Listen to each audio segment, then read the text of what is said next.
Another wretched foul-lizard thing enjoys the red host. Cursed Sotek spawn.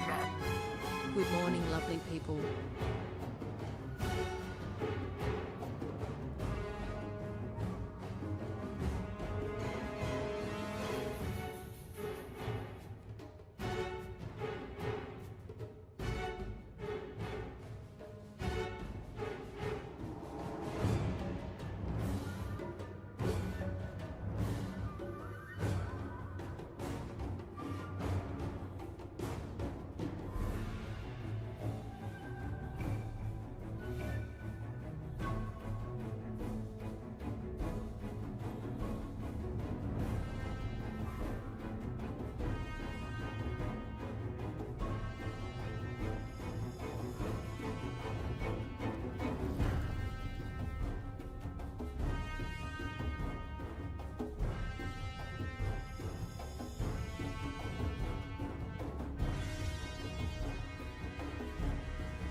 Hello everyone. Hope you're all doing well. Oh. Oh. Oh. Been a pretty good day. Snotling, hey, what's up?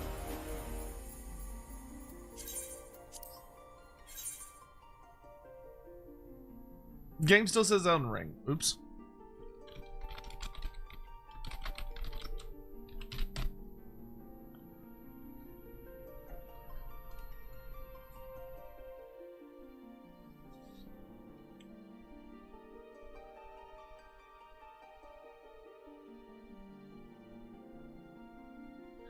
Yeah, no, I'm not playing Elden Ring at this time of night because I would be absolutely because when I play Elden Ring, I get loud, and when I get loud, people in my house go, "My God!"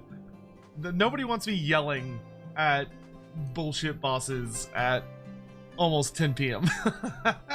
Nobody wants that.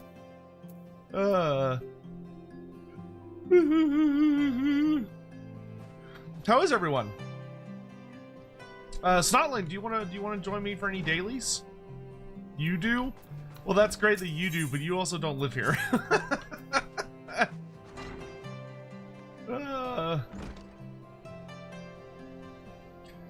Good to see you, Eric Rose. Snotling, of course. Knight of Ren. Hello. Hawk. John Locke Cole, thank you so much for the 56 months. Castrated. Good evening. Hawk, good to see you. Session 1 of a new Daggerheart campaign. Oh, that's fun.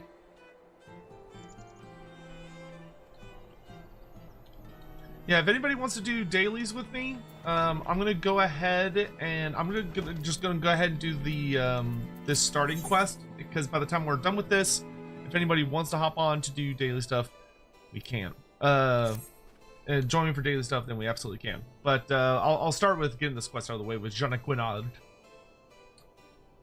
I have good news and bad news.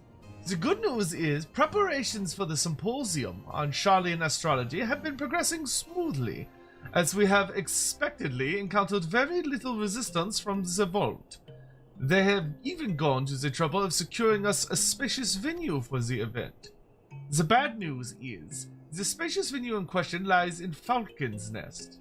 Lest you wonder, I speak of the same frigid building site in the middle of nowhere that you would doubtless have heard so many good things about. Yes, my friend, that Falcon's Nest. Yet I suppose this may be a blessing in disguise. I am just not certain what that blessing may be. Perhaps we should all make for the hamlet and see.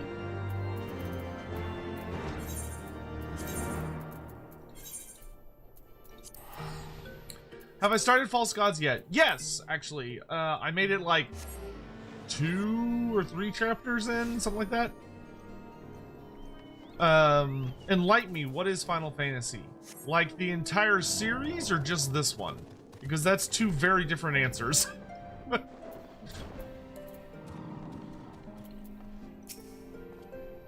Greetings, Dark Eyes. It appears that not only is our symposium to be held in a tiny hamlet, moms away from civilization, crawling with people who cannot even spell astrology, let alone grasp how it works, but that no one in the whole town has been even informed of our arrival. The 3 of us have been spending the last spell speaking with whomever will listen, inviting them to attend the event, so at least we won't be speaking to an empty form. Worry not, my friend. We have saved the Northern District just for you. Wink. Very, very broad strokes of the universe. So, I'll let Parth deal with like the entire Final Fantasy series, but Final Fantasy XIV is a fantasy-leaning MMORPG that is much, much more story-heavy than most MMOs, where you are basically playing as a character called the Warrior of Light. You know, you're a chosen one figure, and you essentially get involved in the crises that are a continent is dealing with, where there are 3 prominent nations who are loosely aligned against a very, very, very aggressive, massive, technologically superior empire on another continent that is very aggressive and basically trying to dominate the world. And you come in just after a cataclysm, like 5 years after a cataclysm that killed like tons of people, and it was so bad that like the climate changed in several areas and the whole thing was just a fucking mess. And you basically are running around the world trying to stop this big evil empire. There's also like a cult of really weird immortal pseudo demigod guys that are worshippers of some kind of mysterious dark god. And then you're sort of like exploring the world, dealing with a lot of like various crises and monsters and gods, and it's a whole thing. It's very good though.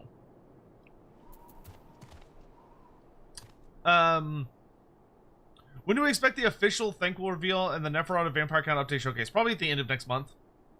I would be really surprised if CA is gonna reveal anything more about the Neferata Vampire Count update showcase. Probably at the end of next month. I would be really surprised if CA is gonna reveal anything more about the Neferata Vampire Count update showcase. Probably at the end of next month. Lords of the End Times, until the end of next month.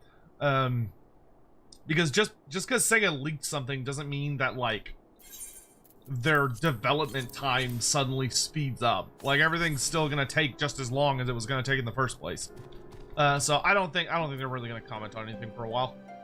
Thoughts on False God so far? Fine. Like I said, I barely, like, I was with Sadie at the dog park for maybe, like, so I think I maybe listened to, like, maybe 30 minutes of it. Excuse me. It's fine so far. Not a lot's happened. It's mostly like reintroducing characters at this point.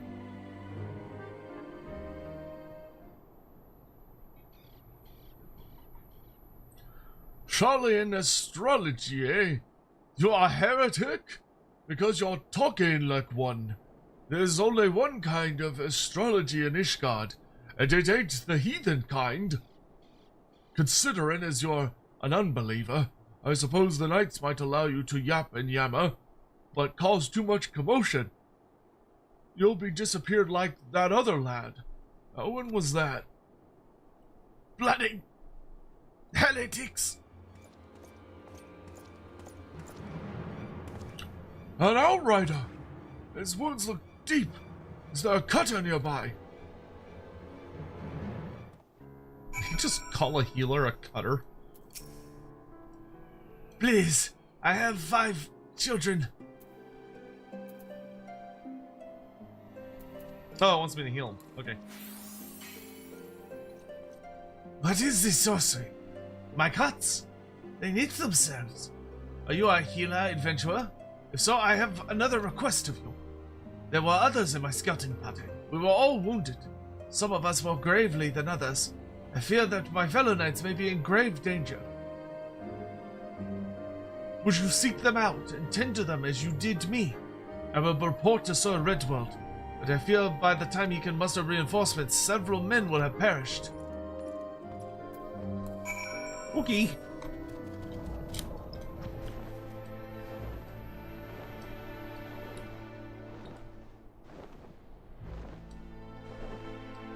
Subject should read audiobooks. You can't read an audiobook, sir. You listen to them. And I am, the Horus Heresy series I have been listening to.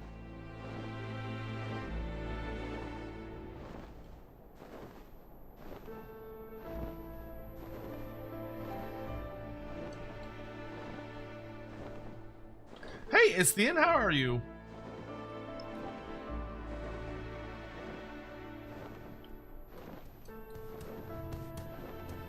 Dum dum dum dum dum dum dum.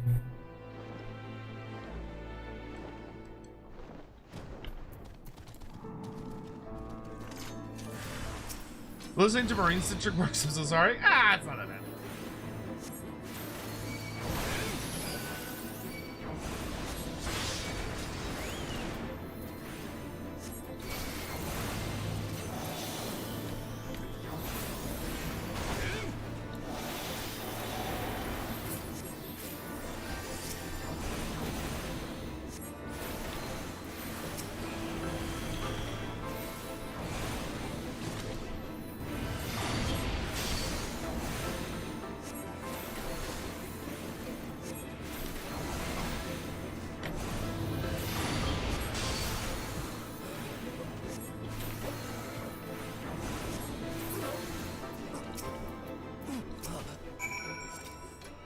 Thank your adventure. I shall tell the fury of your kindness when I kneel before at the gates. Nah, you're not gonna die. How did you... As if I was never dealt a single wound. What manner of magics do you wield, friend? Astromancy. But I thought the stars only served only to grant us insight into the Horde's movement. Why are there not more Astrologians in the field? You and your companions are on Falcon's Nest to discuss that very topic. Perhaps I can persuade others in the garrison to attend. I must hurry back to the hamlet. My captain will want a full report of the day's happenings. When in doubt, save some lives to make people come to your conference. Come to my talk.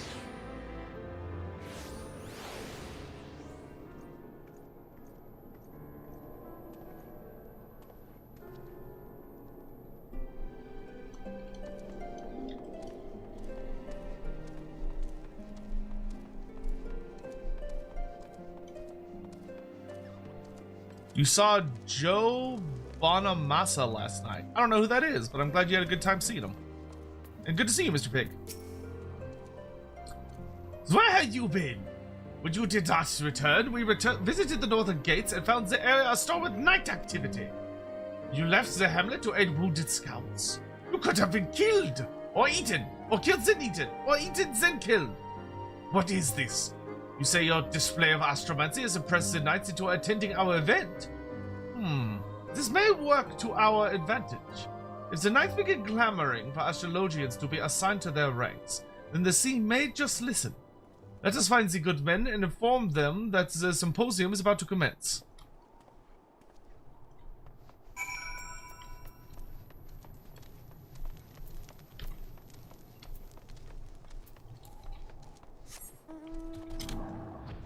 Since Sotek's here, I might as well stay. You get to hear me make silly voices and stuff. It's a good time.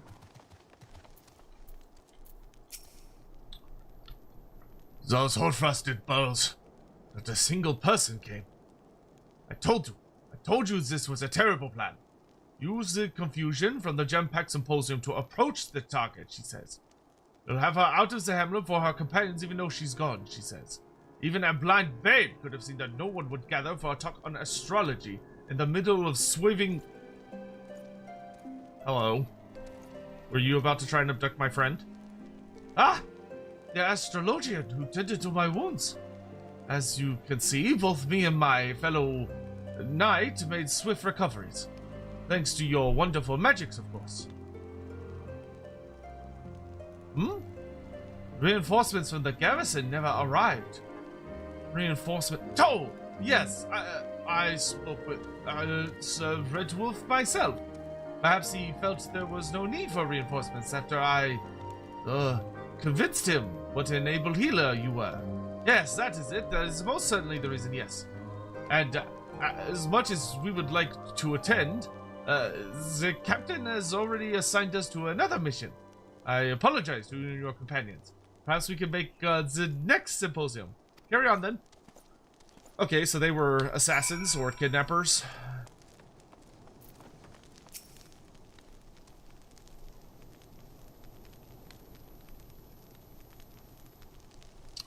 Well, that is that then. The vault wins. Do not think of it as such, Lady Liveva. This is but one hurdle we must leap. The vault wants us to stop and turn around, as they will continue placing hurdles before us until we do. But we cannot let that discourage us. We must carry on until we reach our destination, or as they run out of hurdles.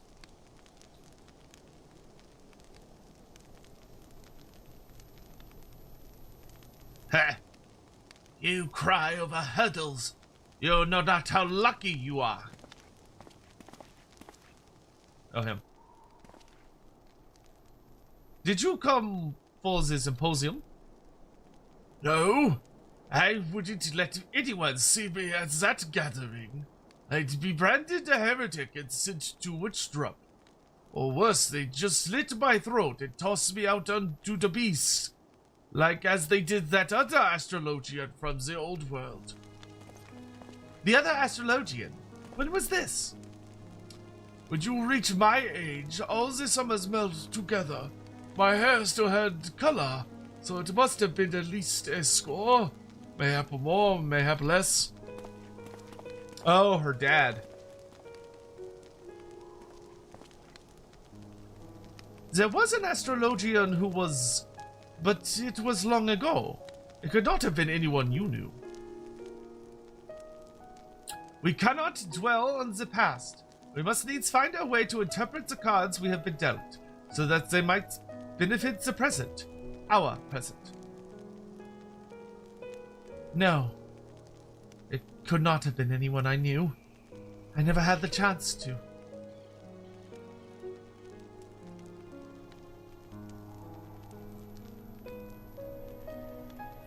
You are right, Janequinard. We mustn't let the vault, or bandits, or closed minds prevent us from achieving what we came here for. The stars will point the way.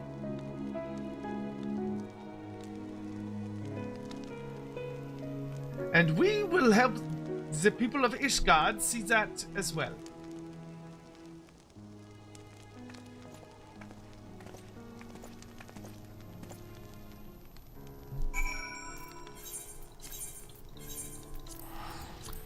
Those jerks murdered her pops. Bunch of bastards.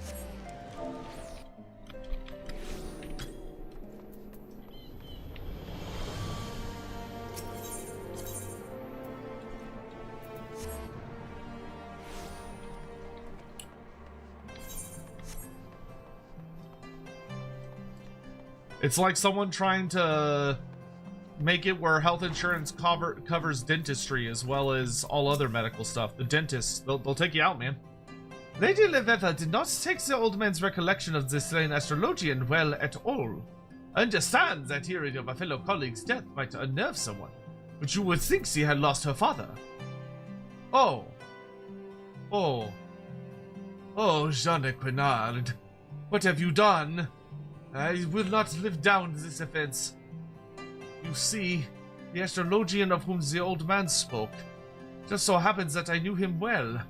His name was Rufen, and he was my friend and confidant when I studied in Chalayan. My only friend. He followed me back to Ishgard when my stay in the city-state was cut short by the Exodus. His dream was to rekindle interest in the forgotten techniques which gave rise to Ishgardian astrology. But this was at a time when the Holy See was even more opposed to foreign ideas than they are now. That evening, I discovered him bleeding at his bureau. That evening, I discovered him bleeding at his bureau was one of the saddest in my life. But even at the hour of his death, Rufen remained strong, and he made me promise that I would not let his dream fade because of the closed-minded. Not that that has actually gone particularly well thus far. Yet perhaps if we reach a greater accord with the stars, they will show us the way forward. Yes, that sounds likely.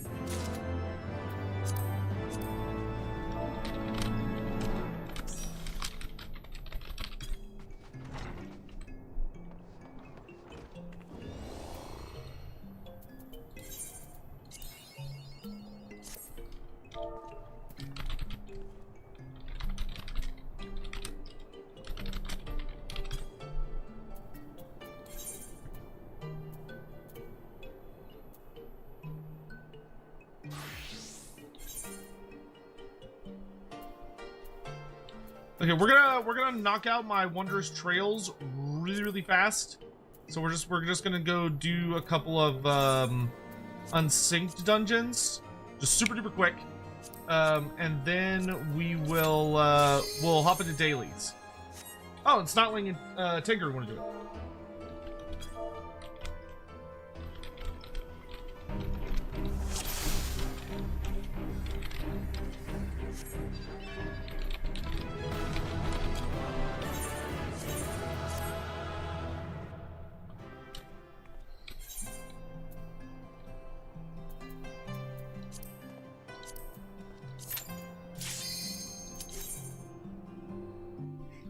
Because she can literally one-shot all this shit.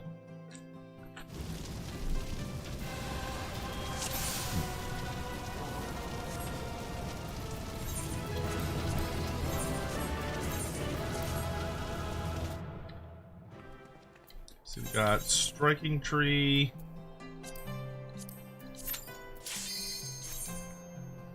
Minstrel's Bane.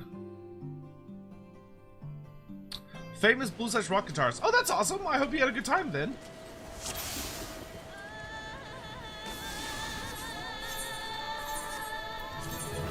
It's so funny watching her walk up to fucking living gods and just backhand them into oblivion.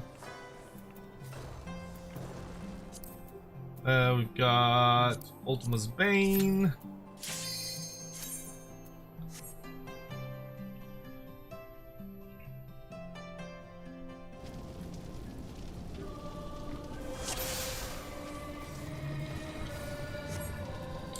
What is an Astrologian?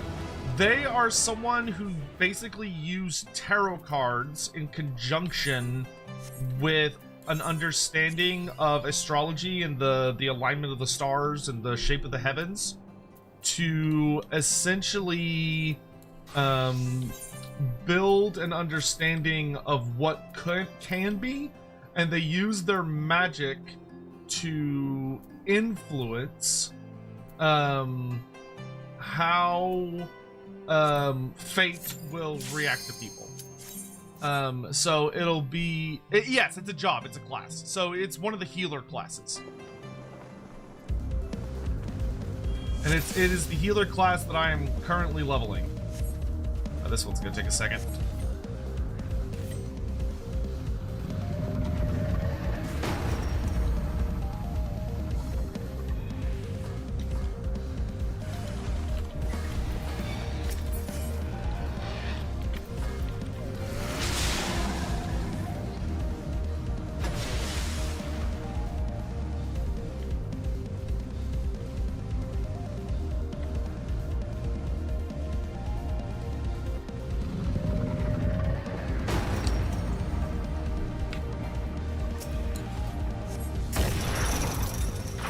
Kind of almost think of it as like a Heaven's Wizard from Warhammer. Oh, it's a Trickster. Good to see you. How are you?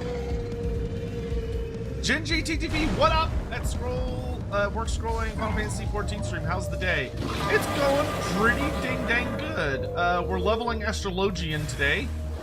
We're just kind of hanging out, getting stuff done.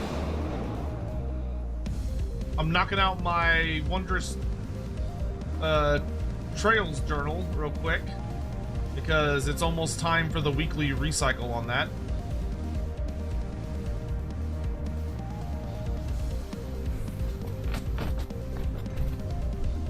Hopefully your day is going well.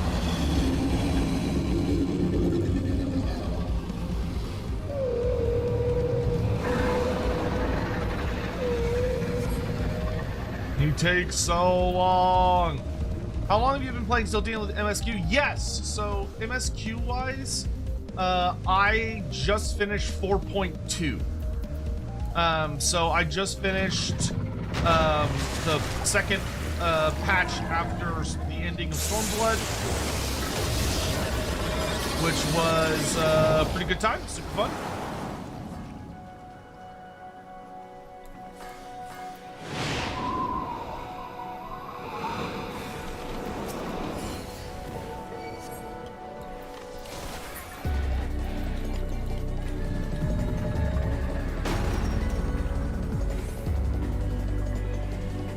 Come on, let me shoot you.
God, he takes forever.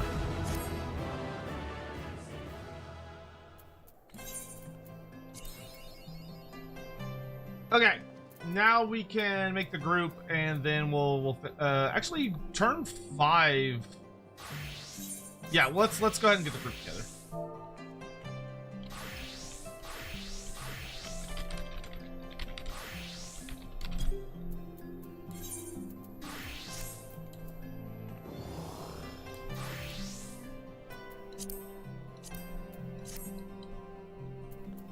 Should re-roll my journal. It's a little...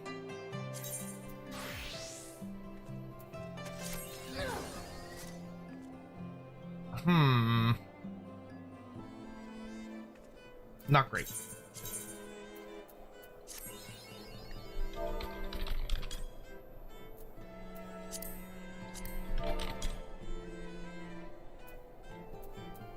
Oh, he's watching a cutscene. That's also not a very good one. Come on.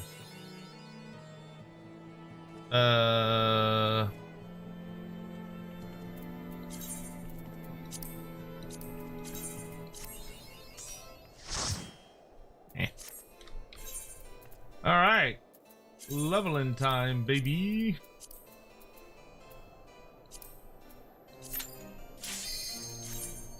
Oh, whoops. I should have checked everybody's class. Hopefully they're DPSs.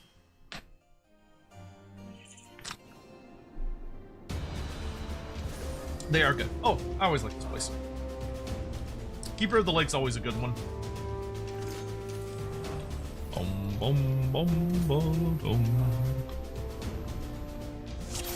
Doing Reaper stalling? Looks good.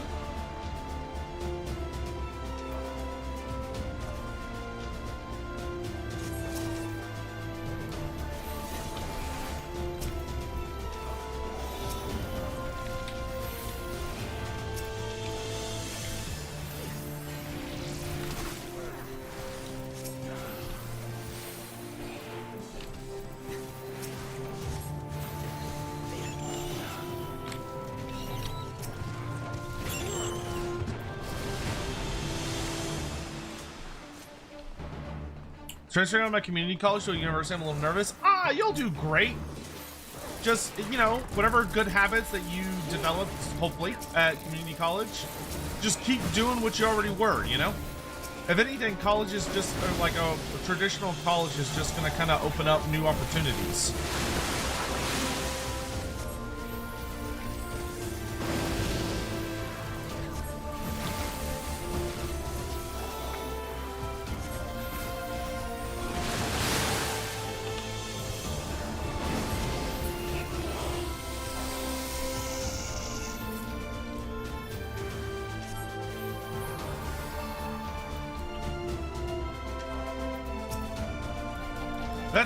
That's honestly one of the biggest things, is just develop good habits and the rest will genuinely work itself out.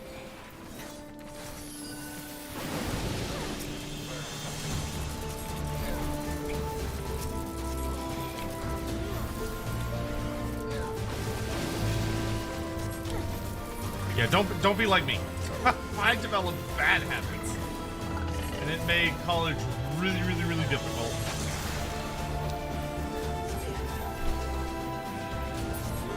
Favorite class so far? For me, it'd probably be Dragoon so far.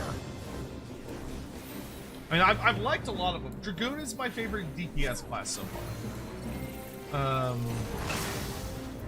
I would probably say that my favorite healer so far has been White Mage, and my favorite tank so far has been Dark Knight.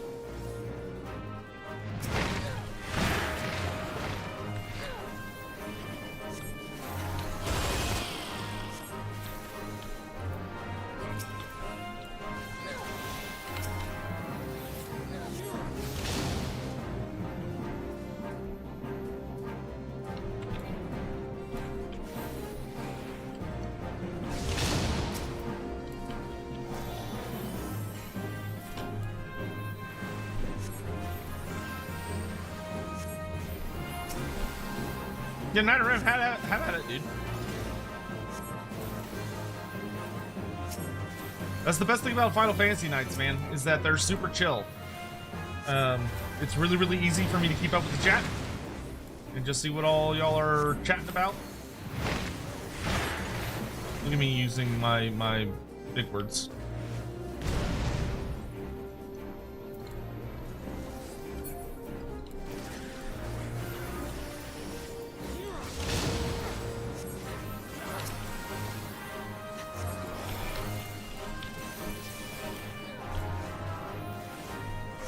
Oh, Genji, I said, my favorite DPS so far is Dragoon, and my favorite overall, I would say, is Dragoon. My second favorite, or like my favorite tank would be Dark Knight, And my favorite healer so far is White Mage.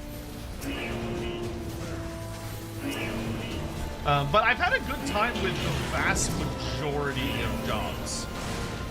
I think the only job I played that I was like, this is okay, but it's not really my style, was probably Scholar. Scholar was fine, but it was alright. And I kind of feel a little, I enjoyed, like, Summoner had a really good, once you get the Bahamut abilities, Summoner is quite fun, though I wish it was an actual, like, pet summoning class, if you were actually summoning creatures or icons to help you fight, instead of what they did where it's kind of just like, oh, you summon them for like 2 seconds to do a big move and then they vanish again. I'm like, eh.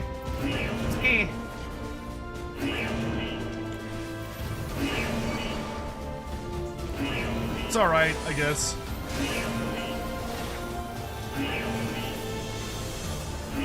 It's rude.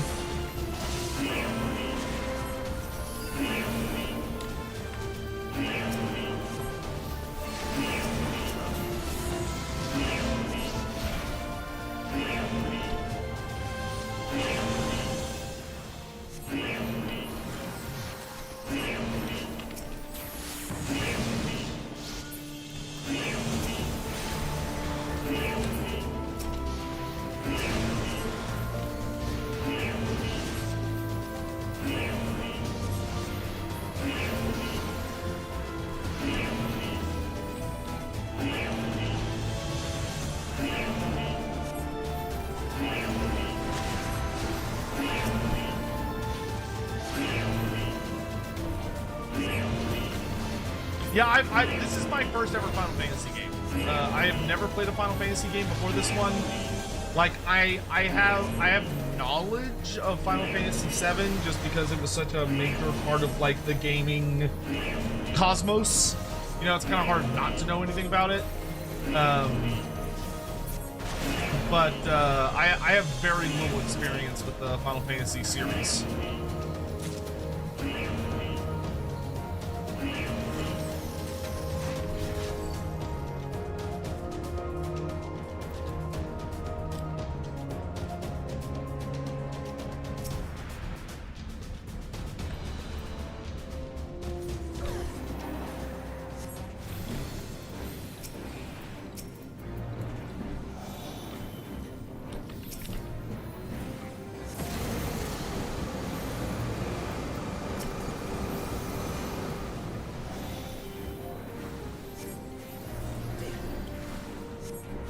You're on Behemoth. I've played since release pretty much. Okay, so you're like in the same category as Parth. Parth has played this game for like eternity as well. I started what? I started a little while ago. I started like maybe 2 years ago-ish. But I took a decent amount of breaks. Recently, though, I've been putting in a pretty considerable amount of time into the game. Like, we've been going pretty non-stop for a while. But we're also doing a lot of... I'm leveling... Before I start Shadowbringers, I'm leveling every single job to 70. All the combat jobs, sorry, I should say.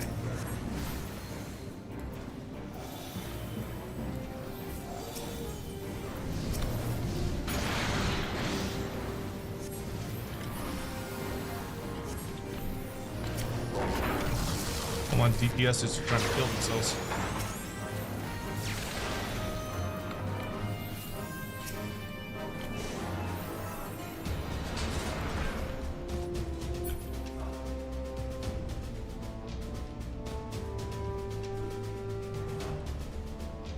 Sion, thank you for the super chat. When am I expecting Lord of the End Times to release? August. Sometime in August. Probably mid to late August. Yeah. Consider amount of time playing Turbo Try. Shut up! Don't throw me under the bus.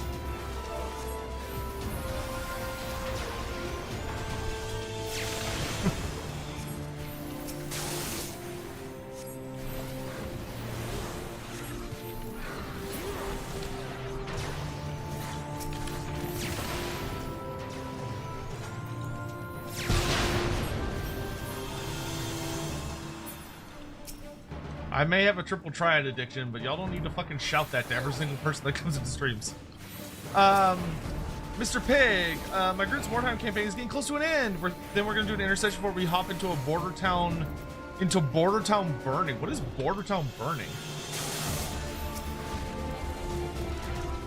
It's fun that your leak's kind of like coming to a conclusion, though. That's gonna be a little exciting.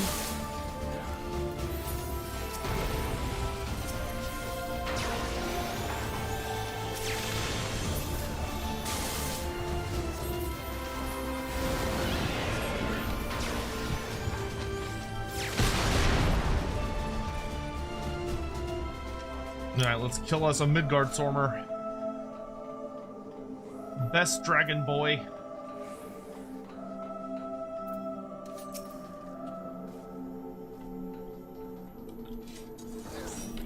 This is an unofficial expansion that takes place in the borders of Cathay. Oh, that's super exciting. I'd love to do a Wartime League. Oh, that would be super fun.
Why are you visiting me? Ask your damn Bretonian questions. I'm waiting.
They're aggressive with their ads. That they are. Simon, thank you for the super chat. Near the end of July, in addition to the likely thinkable and Skaven reveals for Lord of the End Times, we'll be seeing the first new job from Evercold revealed at EU FanFest around the 25th. Oh, that's exciting. That is very exciting.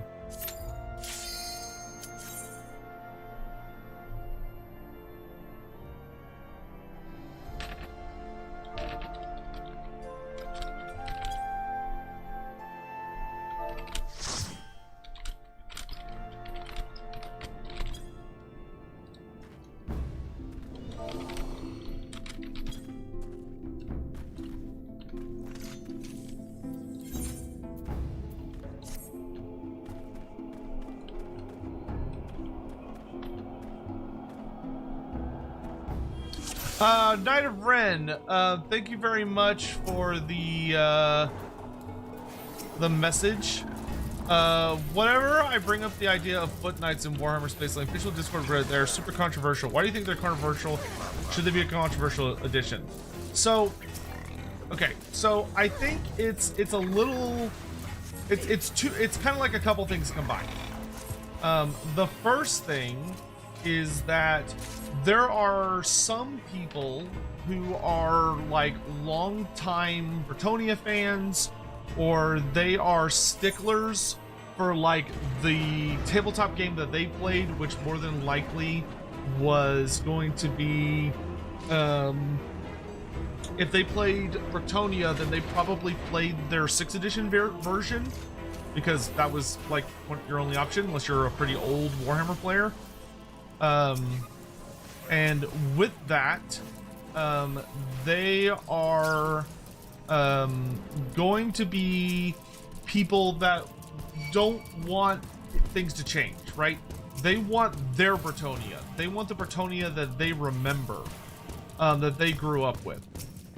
And because of that, that's going to result in them not liking quote-unquote new additions from like the old world, where the old world added things like the idea of Foot Knights being like a common part of the roster.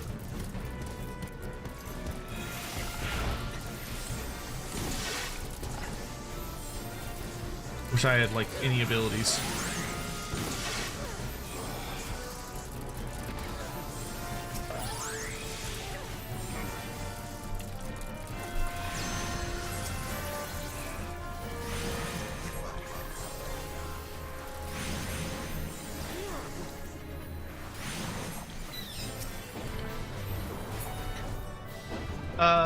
So that's the first point, is that for a lot of the people that grew up with tabletop Bretonnia, for them, knights are always on horseback, period. End of story. Like, the only way you could have a knight on foot was that you had to have a paladin or a lord that you specifically gave the vow of empathy, and his whole gimmick was that he could walk on foot and join peasant units. But otherwise, to be a Bretonian, you had to be on a horse. You just were. They were knights are mounted, in their opinion. So you have that crowd. Then you have the younger crowd who might be familiar with the concept of Foot Knights from the old world. But they may also be aware of the fact that Foot Knights are, because they're old world, we have yet to see Games Workshop give like official permission for Total War Warhammer to use old world stuff. So they might be pushing back against you because they might argue that there is no Games Workshop is not allowing people to put old world stuff inside of Total War Warhammer, which is true. As of this exact moment in time, there does not appear to be an allowance for CA to use things from the new system. So in that case, they could be arguing that you shouldn't ask for things that aren't going to happen. Which, granted, in a lot of ways is sort of like kind of just their opinion, because that's something that could change at literally any moment. But the people that are like, oh, I'm going to push back on principle, those are almost certainly going to be people that those are going to be people who just think that all Bretonnian knights should be on horseback with no exceptions. And that if you dare to put Bretonnian knights on foot, then you are doing something wrong. Like, you are doing something that violates the fundamental design structure of the faction, which I think is dumb, but I can understand why some people may feel that way, even though it's dumb.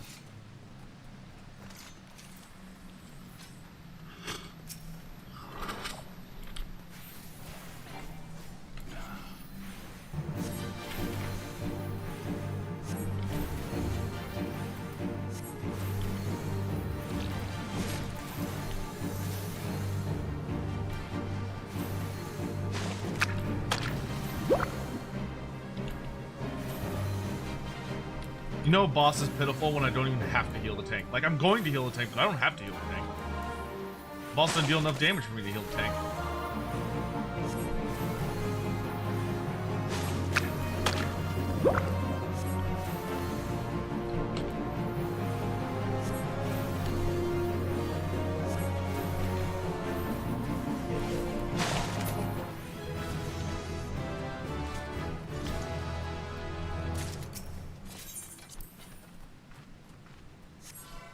See, didn't use a single heal that entire time.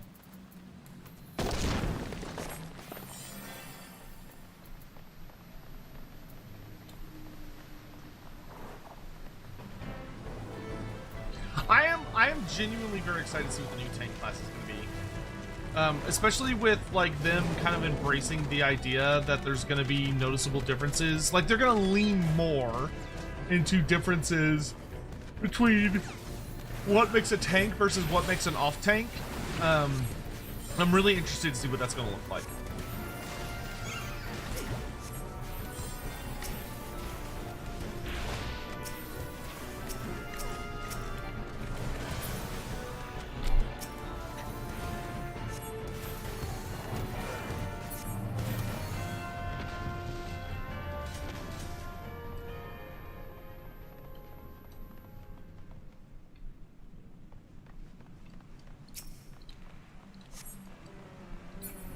Knight of Red, yeah, I hard agree.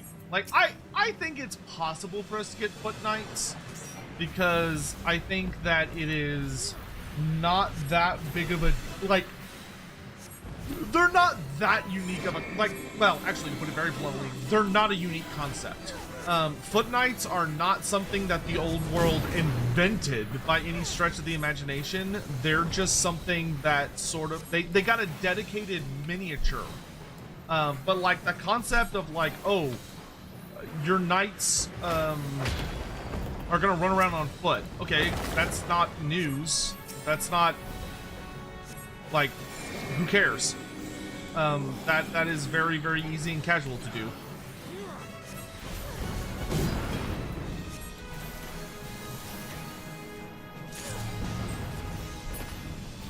Yo, Stotley hit 97. Let's go.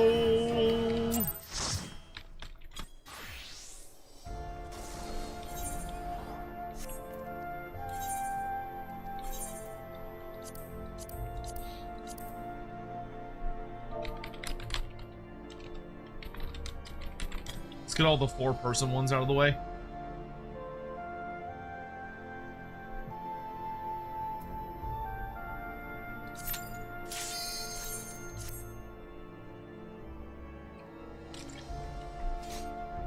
Come on, first one or last one. First one or last one. First one or last one. First one or last one. First one or last one. First one or last one.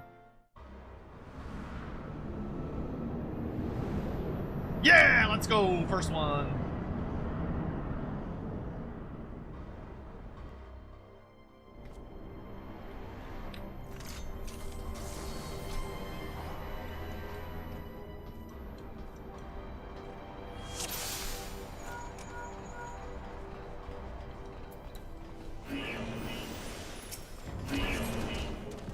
Fuck? That was weird.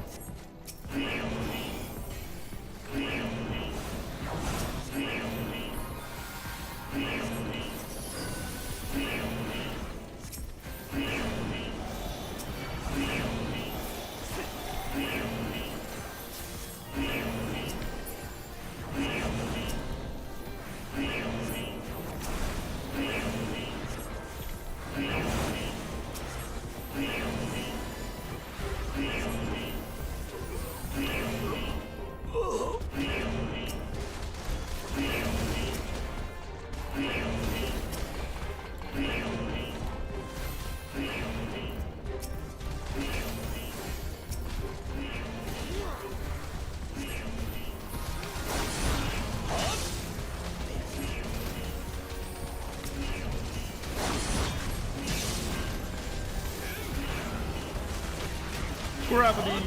Gravity! Gravity! Being able to summon a gravity well whenever you want is pretty cool. It's a pretty cool flex.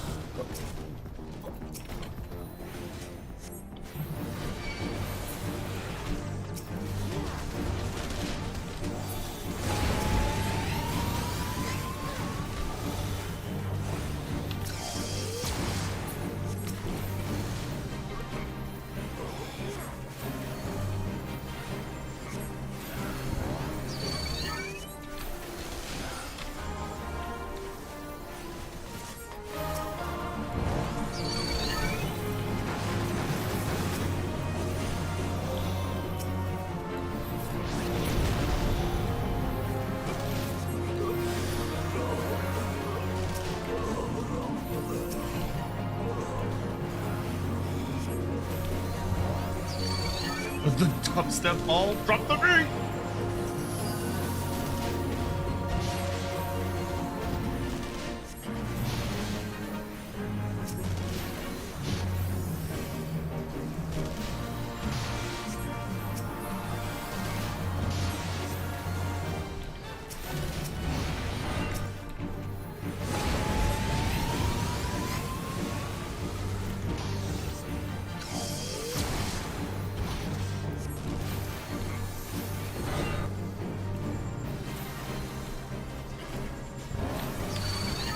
How about you stop calling for reinforcements? Because it's so fucking annoying.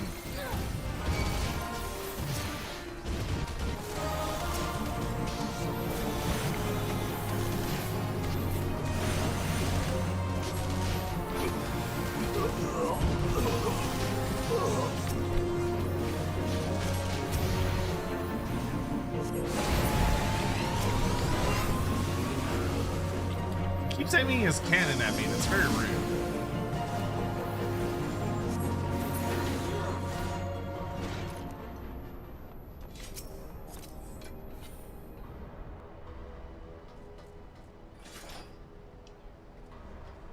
Of what's been revealed so far, what are you the most hyped about when it comes to the end times update? For me, probably just it's like I'm really excited for all of the undead and chaos to be receiving a lot of new toys, several factions. Like I love that kind of shit. I'm also really fucking excited for the new like end time systems. The fact that there's going to be like more unique forms of corruption. The world is going to like obviously change depending on what you're fighting against. So like some factions will give you like there will be more dramatic ways for the world to shift and change and end, and it's gonna feel like the game actually has goals for you to work towards instead of it just sort of being like this like narrative noticeable goals you're working towards. The new victory conditions, oh my god, like there's just a lot of really good shit I'm super looking forward to. For me personally, I'm probably the most excited about Nagash. I adore Nagash. He's one of my favorite characters in the entire setting. He's like such an A-tier villain. Like he's just fantastic. So the fact that we're finally getting him as playable and he's gonna be treated as like a, you know, this horrifying godlike threat is just very exciting for me.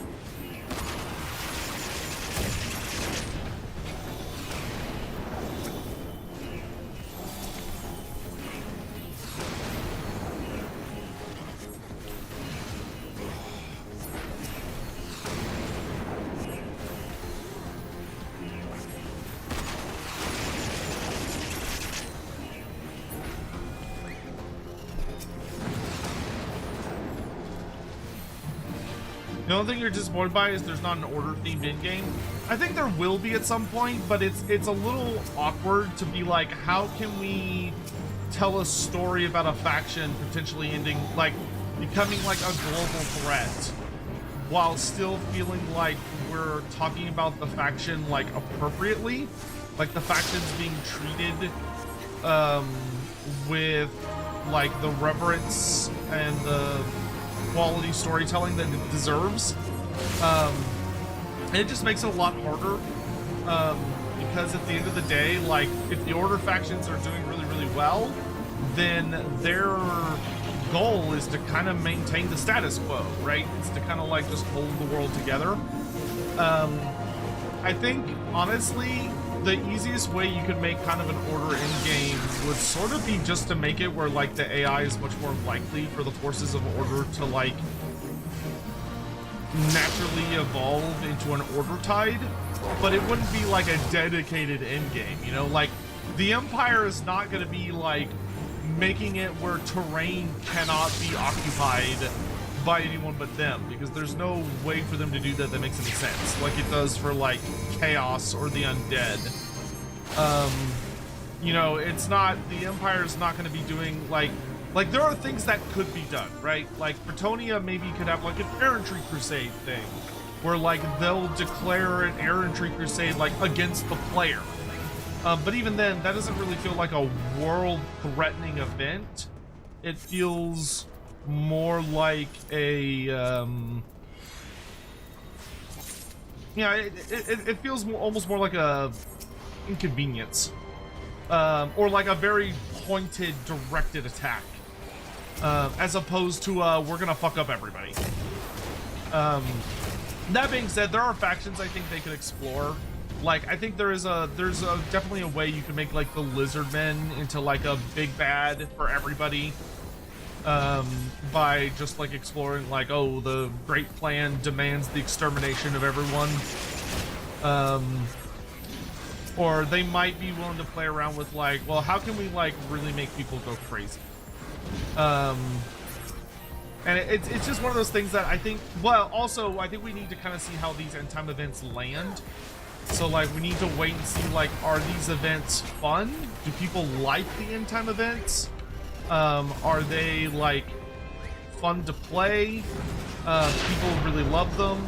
Because, like, if nobody likes them, then there's no point in doing more of them. But, like, if they come out and people are like, this is the most fun shit in the universe, I love these, then maybe they could approach more there and be like, okay, what can we do to make more of these, you know? For, like, all the different factions. In which case, like, you know, that would be something that could then be explored.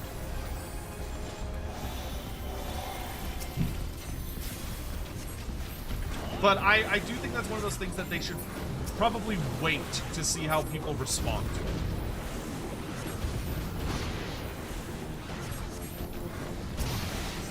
Because they are pretty significant development investments.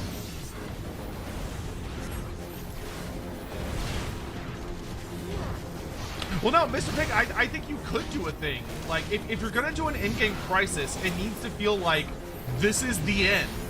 And if we don't stop whatever's about to happen, it's game over, man. Like, we're all gonna die. So, like, if I was doing the Lizardmen, I would absolutely have that they're literally cracking the continents open. Like, they're shattering the world to, like, remake it into a new image or something. Or just to, like, devastate all of the nations of the world.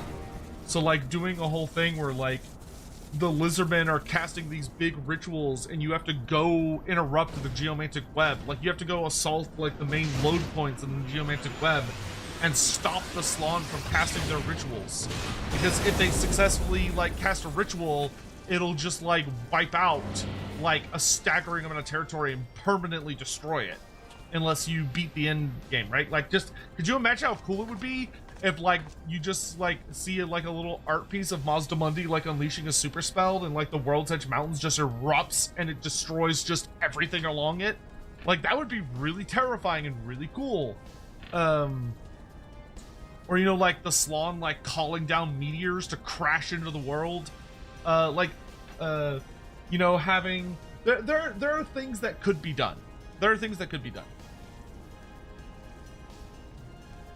Like, for Athel Loren, if they were going to do an Athel Loren end time scenario, for me, I would do that the forest starts to expand. So like all the magical forests, all the world routes connected to Athel Loren go crazy, and the elves like break the Menhir stones surrounding the forest, and they allow the forest to grow uncontrollably, and it just starts spreading out and turning all terrain into magical forests, as it just like starts consuming the world, making it like practically fucking uninhabitable for everybody else. Serpenza, Mexico lost. The end times are here. Oh no! You're here for consolation after the game? Oh, I'm so sorry. Who were y'all up against? Was it Sweden or Switzerland or something?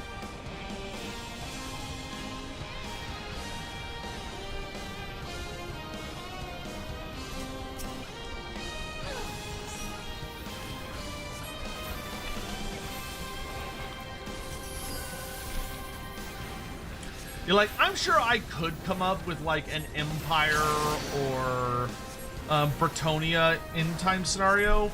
I'd have to think about it for a while though. Like I'd have to spend time using my brain to be like, all right, how can I make this happen in a way that feels realistic to the faction while still allowing them to do something that frankly is kind of out of their wheelhouse. You know what I mean?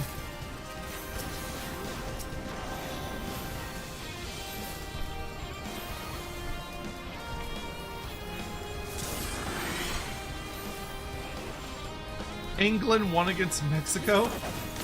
Did they really? You're mine. Oh, you were playing against England. Oh, I'm so sorry.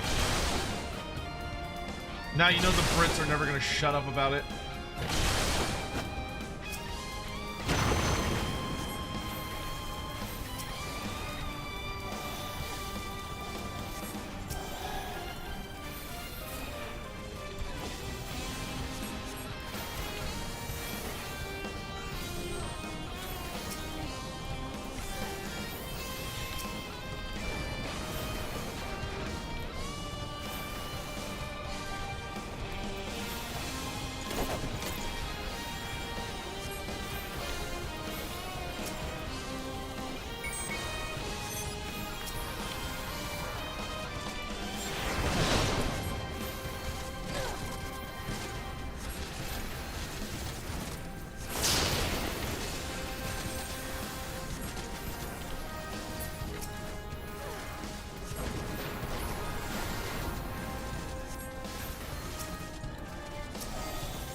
Then kind of vibe with the music. Yeah, her fight has the music in this game is fucking incredible.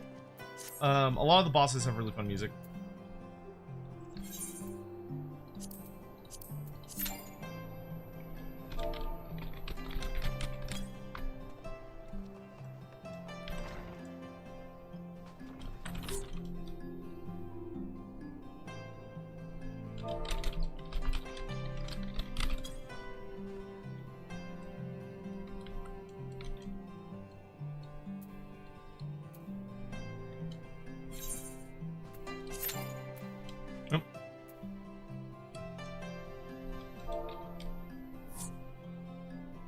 Nope.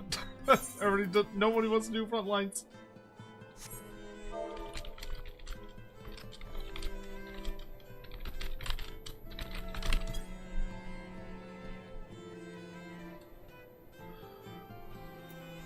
Oh yeah, dude. Oh, Needhog is such a fucking good fight. Like the music, the mechanics, everything about it is fucking ace. Oh, I get Malefic 2 for this. The vault went and outdid them. Oh, Jesus fucking Christ. Nope. I don't want to deal with that. No. Yes. The vault went and outdid themselves. The location for our next symposium, the Convictory, a makeshift camp for a band of bickering knights. I've spoken at length with Lady Leveva about how we might handle this second inconvenience, so as not to meet the same fate we did in Falcon's Nest. I fear the worst, but the lady believes that we may be approaching this all wrong, that we should embrace this situation and use it to our advantage. I believe she is merely unaccustomed to the thin alpine air, and her wits are not in order. Perchance we should make for the camp and see for ourselves.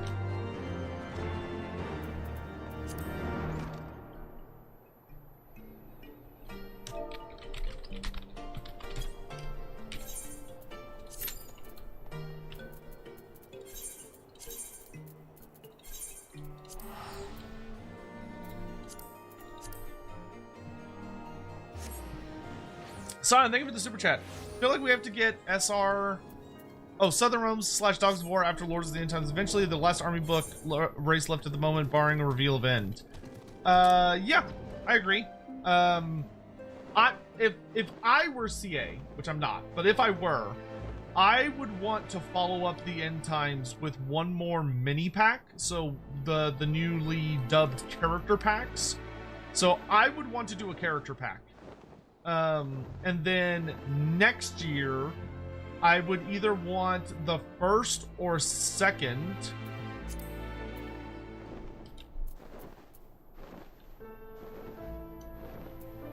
One second, someone here needs a raise.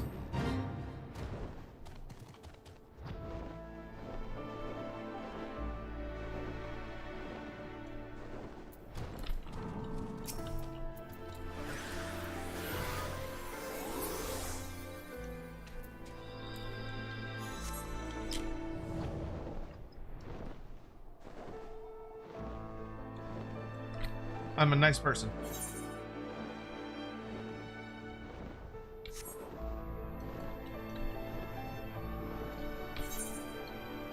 Run in, res, get out.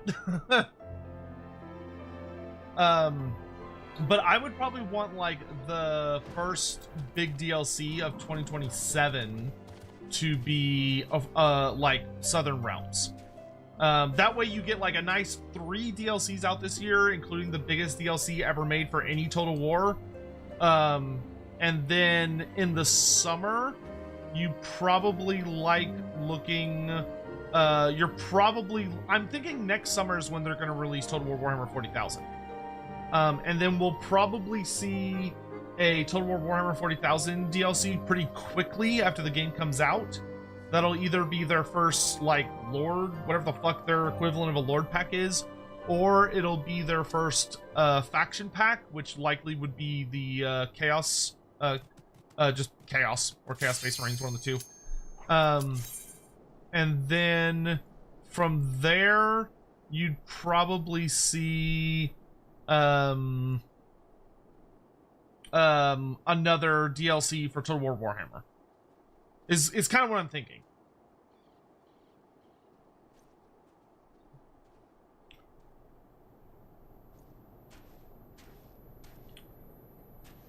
Revenge for Stamford Bridge. England's up against Norway next. Well, I hope for your sake England gets their booties whooped.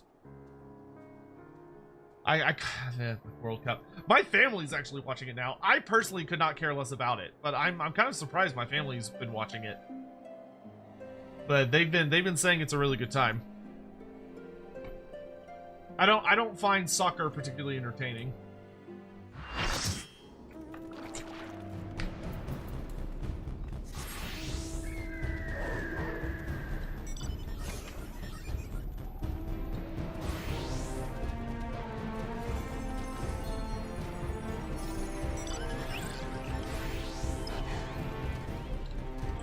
How very American. I know, it's true.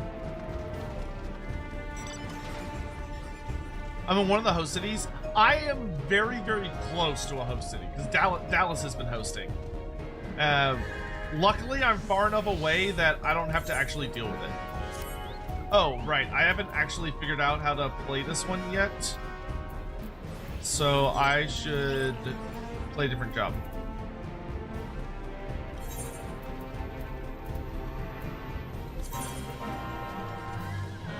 I had fun with Black Mage last time. I can fucking find it. There we go.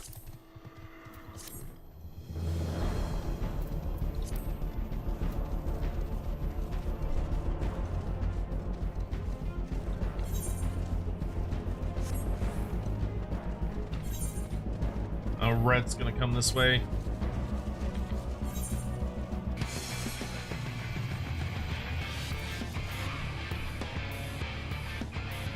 Come on, Crystal, wake up. There we go.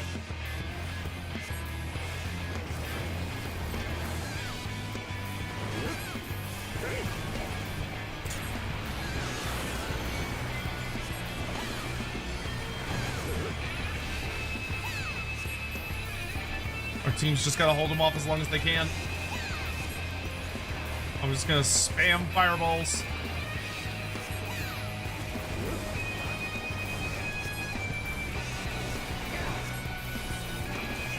Hold the line, lads!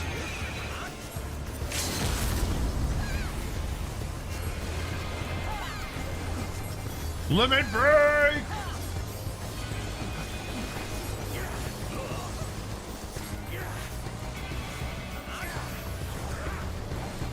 I can do like a gajillion damage.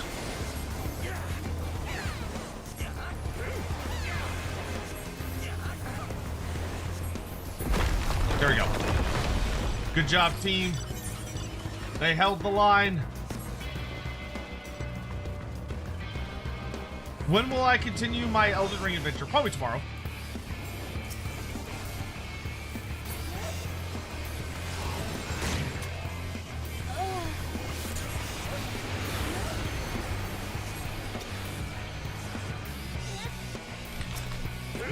Hello, Mr. Warrior.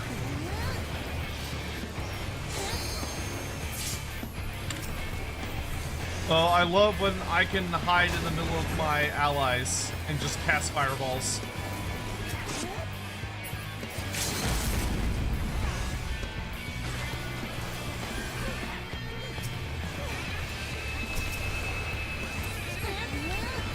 Oh, nice! I got Flare Star off. Oh, I died.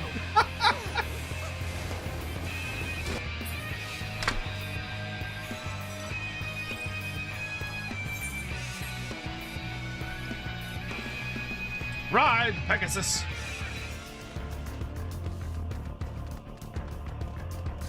Oop, going this way.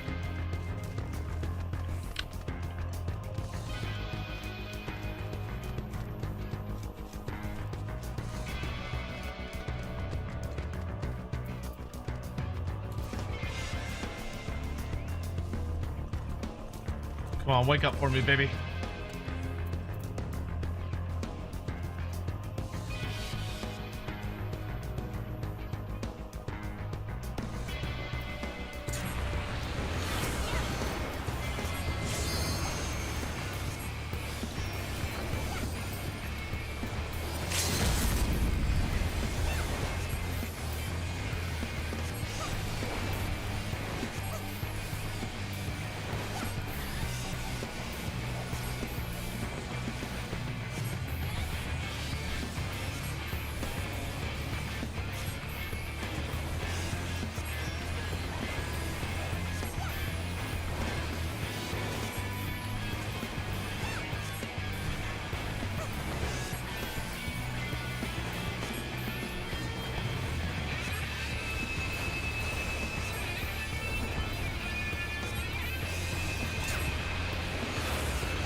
Nice.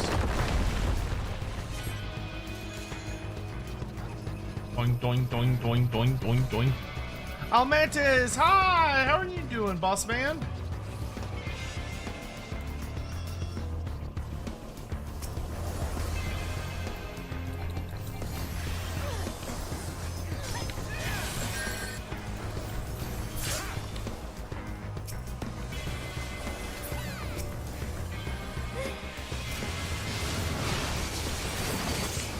shit.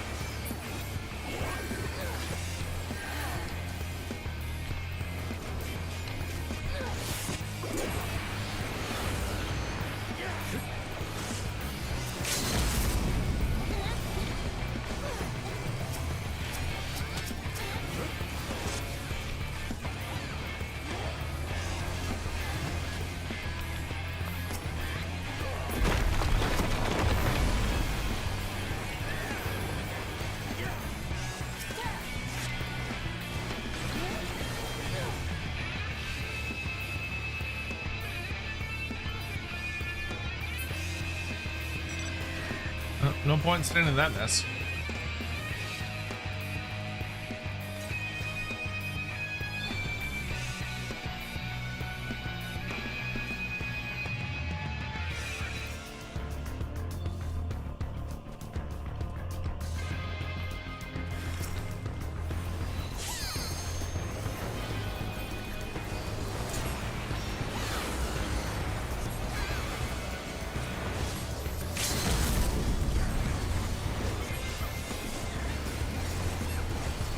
What's next after Elden Ring?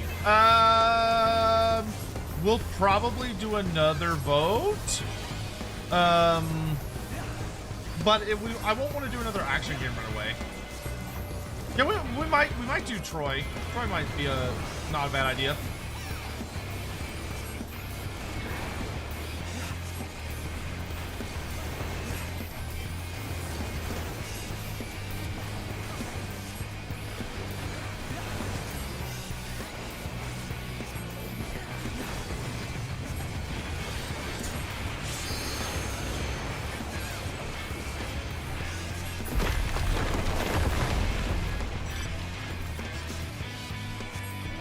Oh, it's Tiny Crystal time.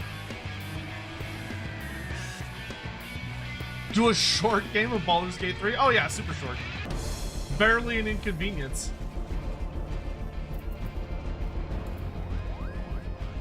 And Shimichu, X100. Given its World Cup, what's the brief lore behind Blood Bowl? So, brief lore. The brief lore behind Blood Bowl is that basically, in ancient times when the world was first formed, the old ones brought with them the knowledge of an almighty game by the term of Blood Bowl, and they taught it to their devout servants, the Lizardmen and the Slann. But after the coming of chaos, and the cracking of the Lizardman Empire, the knowledge of Blood Bowl was slowly but surely lost over millennia. And as knowledge of Blood Bowl retreated from the world became a more hostile, terrible place. Eventually, however, or one fateful day, there was a battle about to break out between the dwarfs of the Karazankor and the Greenskins. But as they were about to begin their fight, they discovered some sort of mysterious tablet in the place they were fighting in. And their revelation, they discovered basically the rules for Blood Bowl. And the dwarves and the greenskins came to an agreement that instead of fighting like a giant battle where like tons of people on both sides were gonna die, they would instead settle their grievances with a game of Blood Bowl. And so, for the first time in thousands of years, Blood Bowl returned to the world, and the power of Nuffle began to rise. And after a very successful game, knowledge spread rapidly across the rest of the world, and soon, basically everyone started adopting the power and knowledge of Nuffle, and they stopped using, it became, everybody was just massive fans of Blood Bowl, but it was seen as a much less extreme way to like settle issues in the setting. Rather than fighting all those ridiculous giant wars and yada yada yada yada, they could just have a game on the pitch with all of the cheating and backstabbing and murder and bloodlust, just like they enjoy on regular battlefields, but in a more contained environment. And everyone was like, this is a great idea. And we can make tons of money.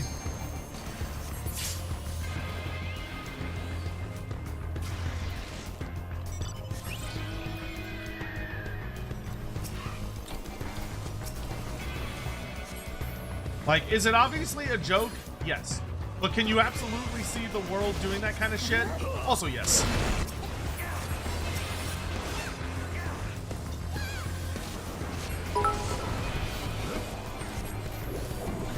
Mature X100. Now, the long version more. I mean, that is the long version. I gave you, I gave a pretty good version, I think. Probably, oh God. I mean, the long version would probably have, I'd probably spend a bit more time talking about, like, how the history of the world is surprisingly similar to that of the Warhammer world, despite all of the, like, the jokiness of it all. Like, there's still a notable focus from, like, on, like, the horrors of chaos, and, like, the Great War still happened, and, like, there are still massive conflicts and assassinations and demons and terrible things happening in the world, but it's just most of the time they prefer to settle things with blood. But there's illegal leagues, there's underground leagues, there's things like Dungeon Bowl, which is fought beneath the colleges of magic. Like, there's all sorts of silly nonsense going on.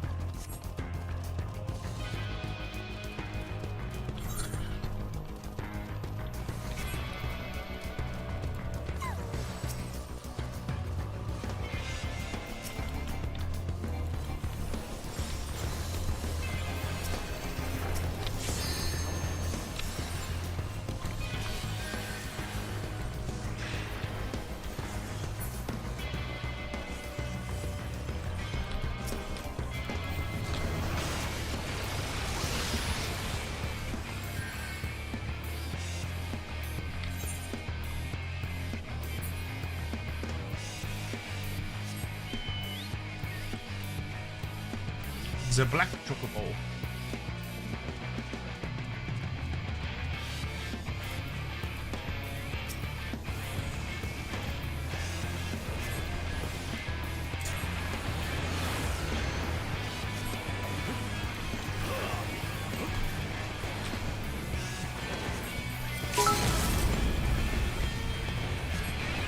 Smeltering VTG X100.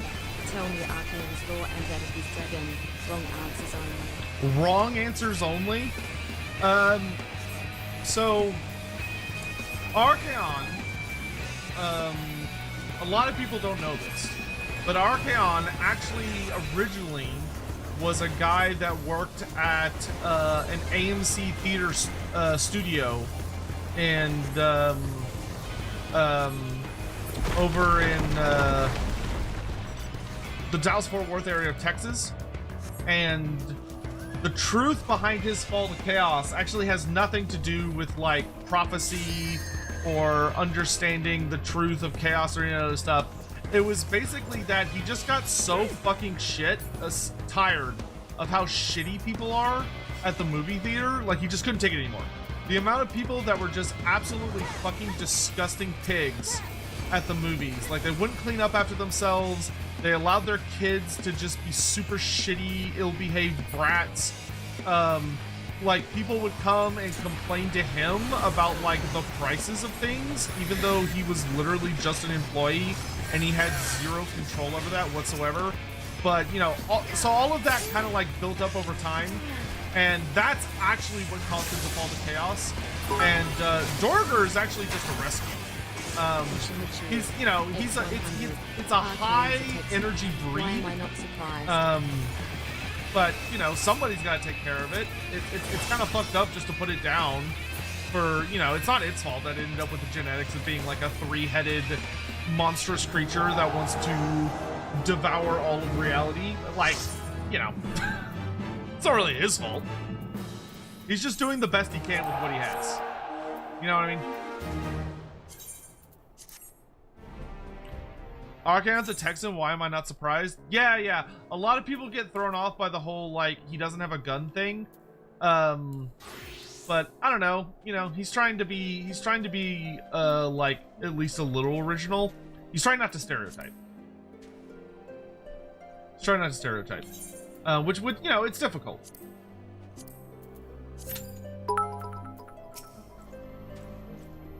Knight_of_Rencheered X100. If I may make a suggestion for a game to play on stream or not, after Elden Ring. Shovel Knight is pretty dope. Not one day, perhaps, Night of Ren. I've got like an absolute monster catalog of games we have to get through, many of which are very, very long games. Before we can like really start accepting any new games on the list. Because we have to play through Elden Ring, Hades 2, Baldur's Gate 3, Total War Troy campaign,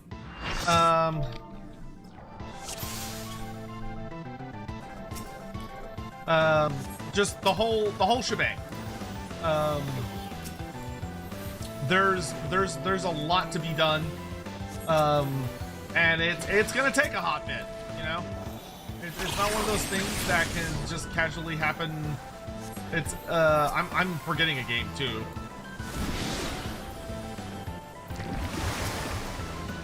Do we not have a single melee DPS? We don't. That's really annoying.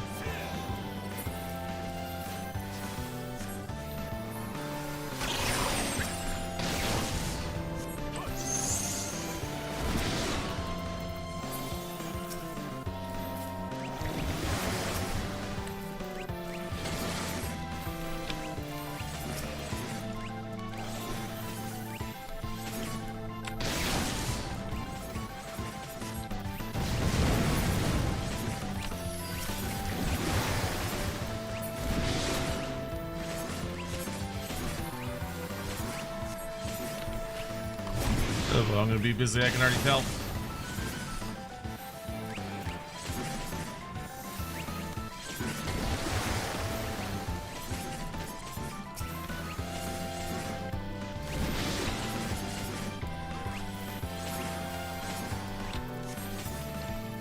Oh, he's about to do the thing.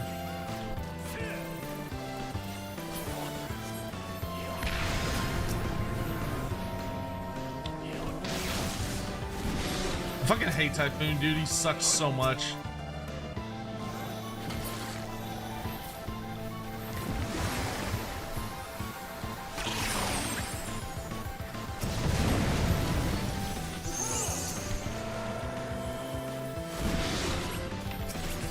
It's kind of nice being a healer for this fight, though, because those two don't, like, target me with the stupid shit.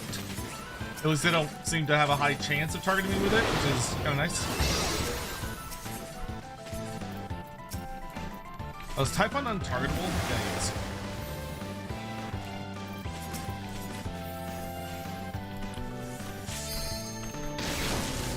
Bro, I am doing so many heals. I don't even know if the other healer's helping, and frankly, I don't care.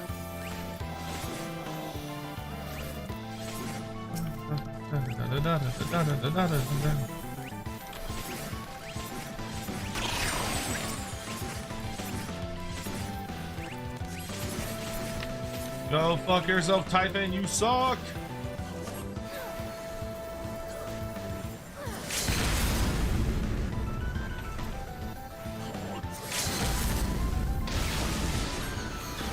Bro, that was...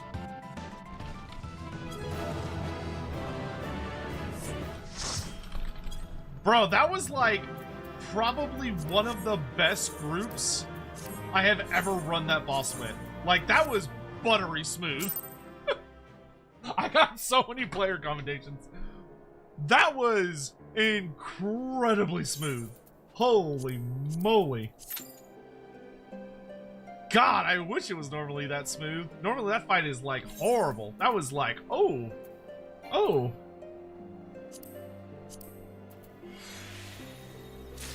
Free Q. Alright. Tread lightly, Dakaris. This is not the work of bandits. Kumpuran's hurts were dealt by the convictors. You are assaulted by the men sworn to protect us? This is madness! The vault led the knights to believe that a party of Astrologians would be arriving to aid them in scrying the location of the Horde's next attack. They took their frustration on poor Kumpuran when they learned that I can foretell the whims of a dragon about as well as I can those of Jean Bernard.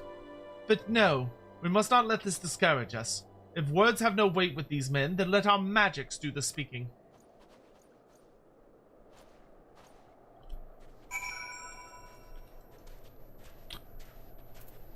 Heal convictors.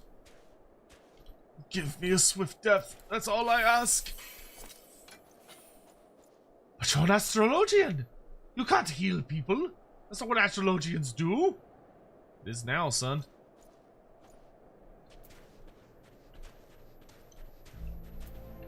Hi, Magus Bunny Mom. How are you doing? Leave me. I'm not much longer for this realm. My wounds. It is as if they were never there. Wait, who's going to believe that I slew a dragon if I haven't the wounds for it? I don't know whether to thank you or slit your throat. Though, I suppose I wouldn't be able to do either if you hadn't healed me with those queer magics. So this day, I see fit to forgive you. Bro literally pulled Slayer philosophy on us. How dare you interrupt my doom!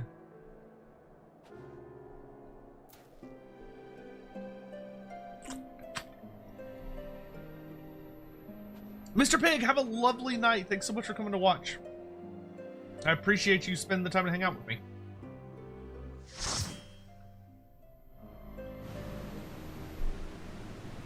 Circus Tower? Okay. I mean, this one's pretty... not too bad. It's got that one annoying fight, but otherwise I'm not too bad.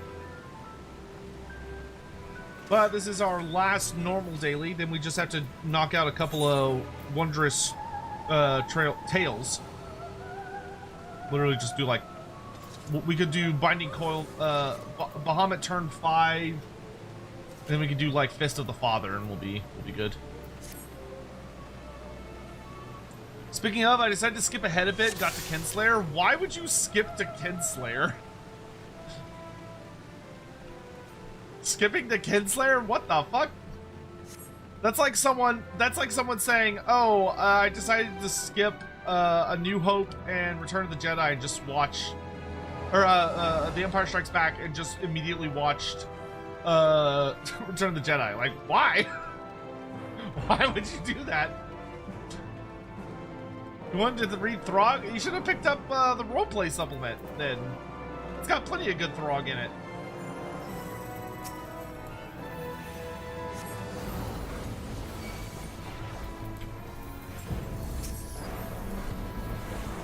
You chose the nuclear option, son.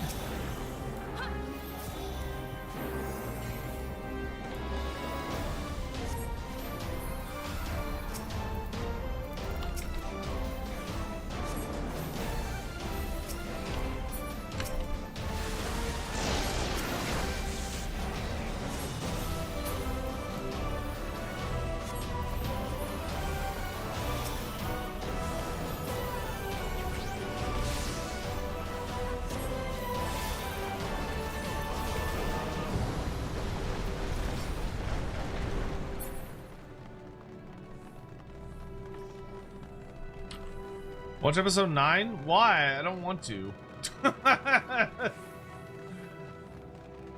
I didn't like episode 8.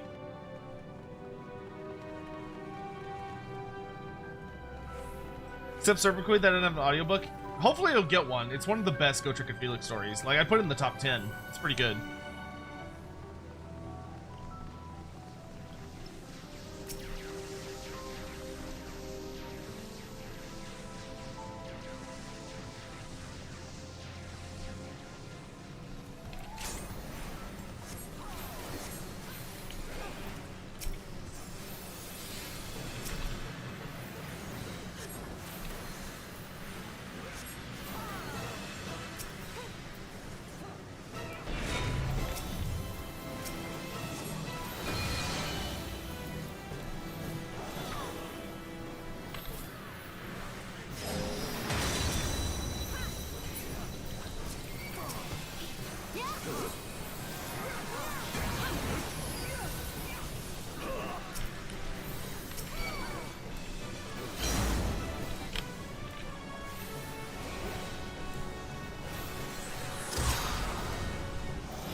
I can do this all day.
Legathon's mask.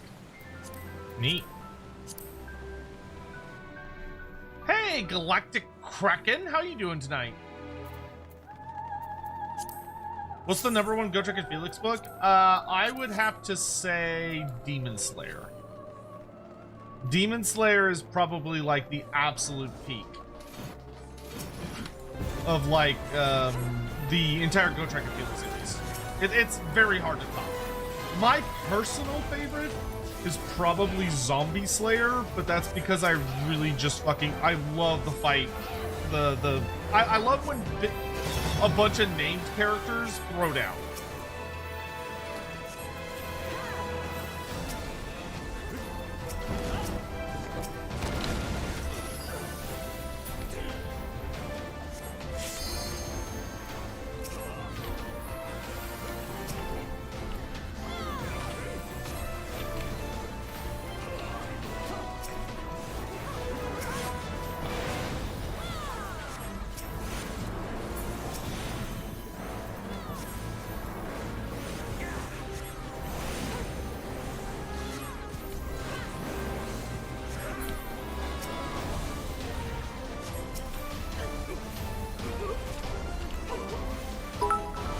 So annoying. From Shinichi, X100. How canon are your Trek and Felix books? They are canon. The part that's a little wibbly wobbly is when they happen. The dates don't really match with what's going on in the rest of the setting. Like everything that occurs in the Gotrek and Felix series happens. It's just that the timeline's wrong. Gotrek and Felix probably started their adventures earlier than the books originally say.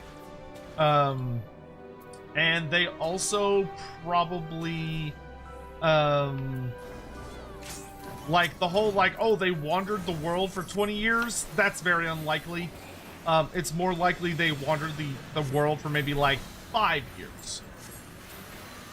But they kind of do an impossible amount of stuff in a very, very, very, very small amount of time.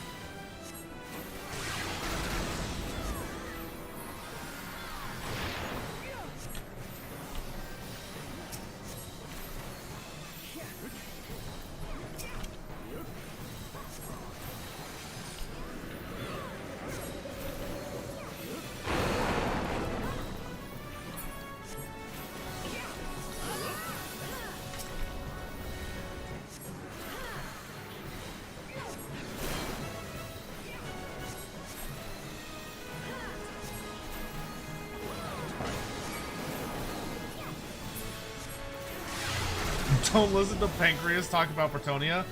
Listen, just because Pancreas clearly had like a really bad breakup with a horse, so he holds it against Bretonia. Like, I know it's rough for Bretonian fans, but like, you gotta understand, he's been through a lot.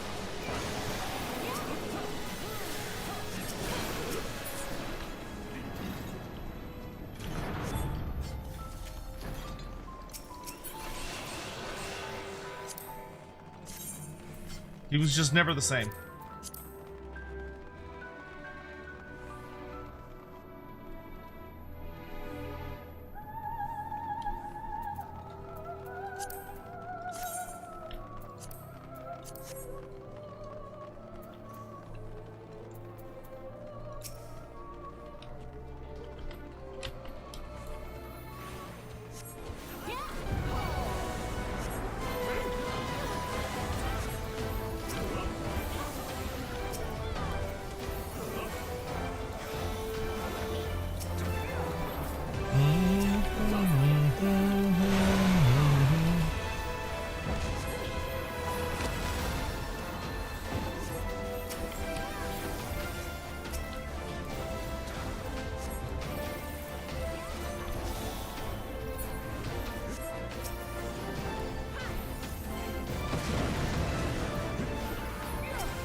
So I think of the super chat. I'm still Earth. There's no landmark for Corn/Doors and Kadak Doom. Yeah, I would love for there to be significantly more landmarks than we have. It's one of those things that I wish they would add like 2 or 3 with every single patch instead of like being like, oh, we gotta wait for like 8 patches and then we'll add like 1 small one.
God damn it.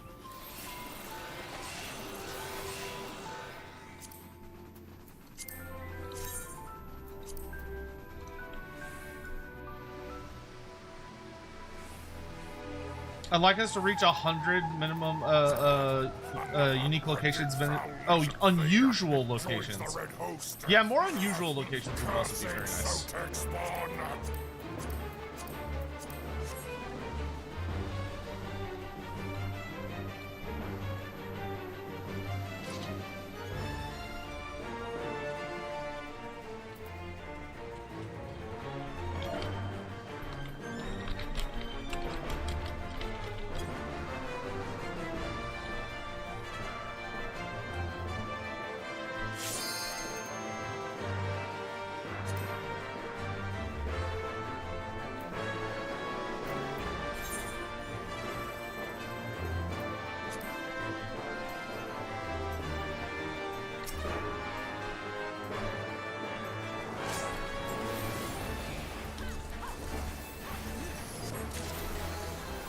Oh, nice.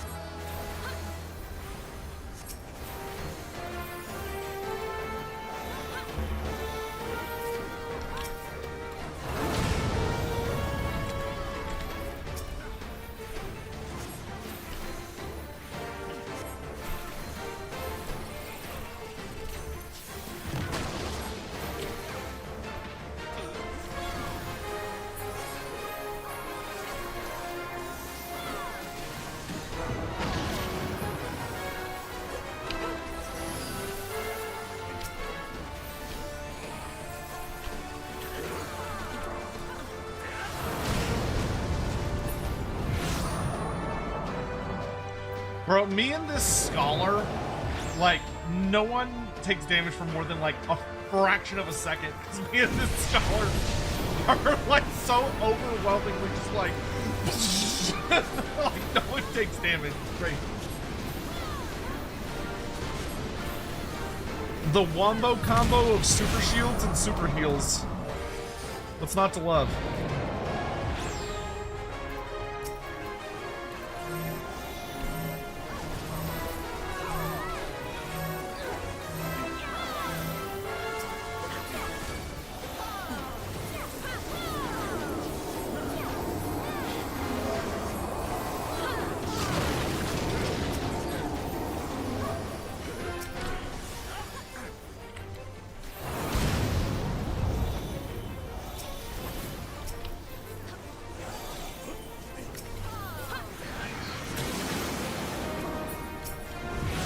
I think my tank just did his best job to kill himself.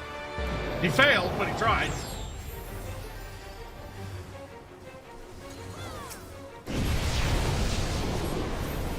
Night of Rin, have a good night. Thanks so much for coming to hang out.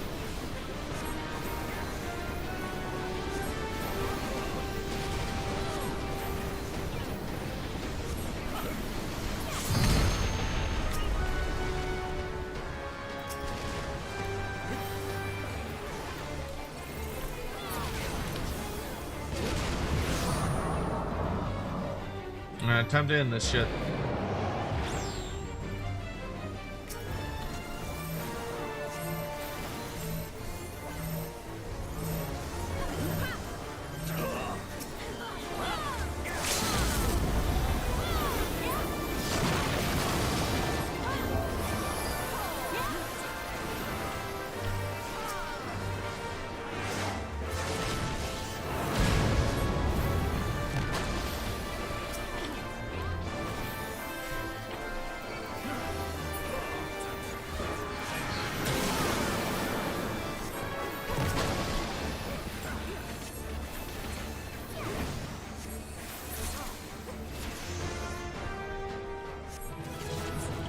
Ba-ba-ba-ba-bum.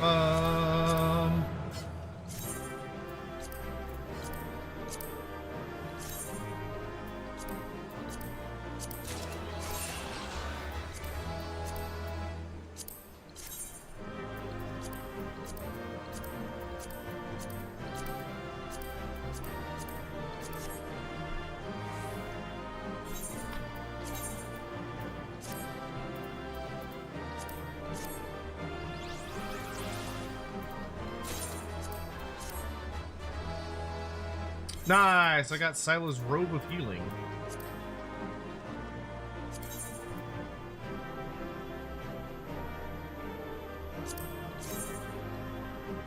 That's pink!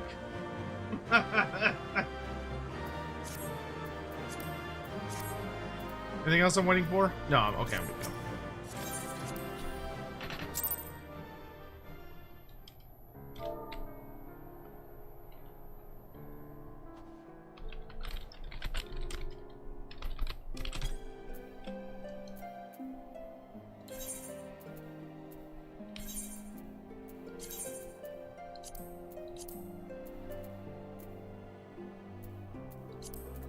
So we could do, the really easy ones to do would be,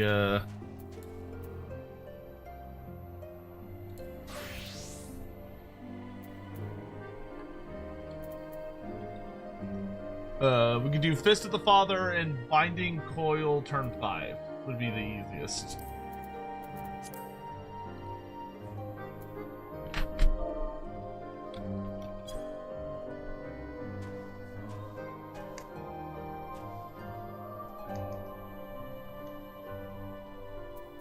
Why does Zinch get almost every climate is green, but Cornus do with Orange Desert and Red Magic Forest? I think it's probably because Cornus really isn't intended to like be a big world-conquering empire. It's supposed to be more of a, you're supposed to like run around, raise, curb stomp, and all that jazz. All right, I think Alex might be AFK, so let's do some more questing until they get back. Ouch! My leg! Just cut the damn thing off. I cannot take much more of this. The pain. It's gone. How did you... Just walks off. Oh, they're back. Cool.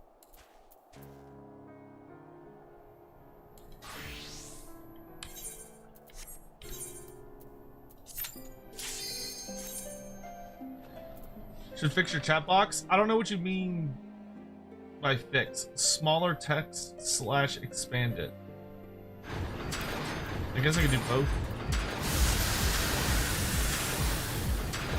Oh, the text is as small as it gets? Yeah, 12 is the smallest it gets. I suppose I can make it bigger, though.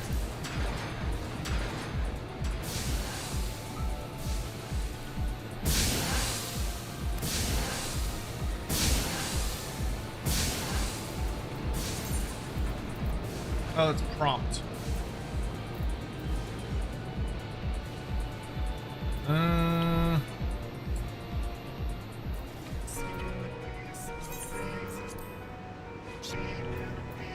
there it is.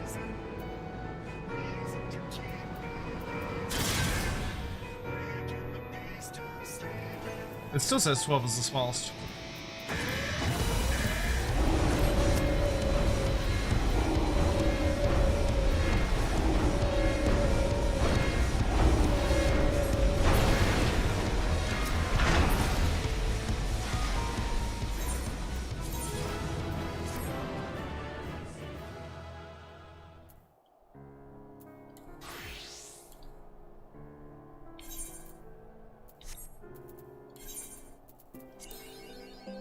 Hey, we got a line, baby, let's go!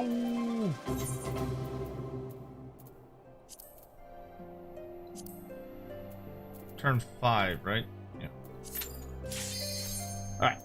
Last thing I need for journals.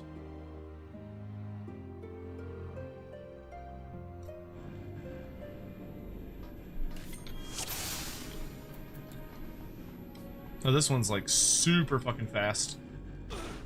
It's just Dragon Boy.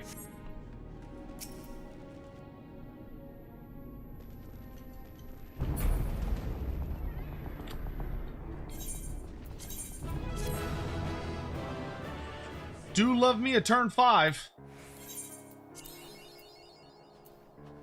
Ah, only one line.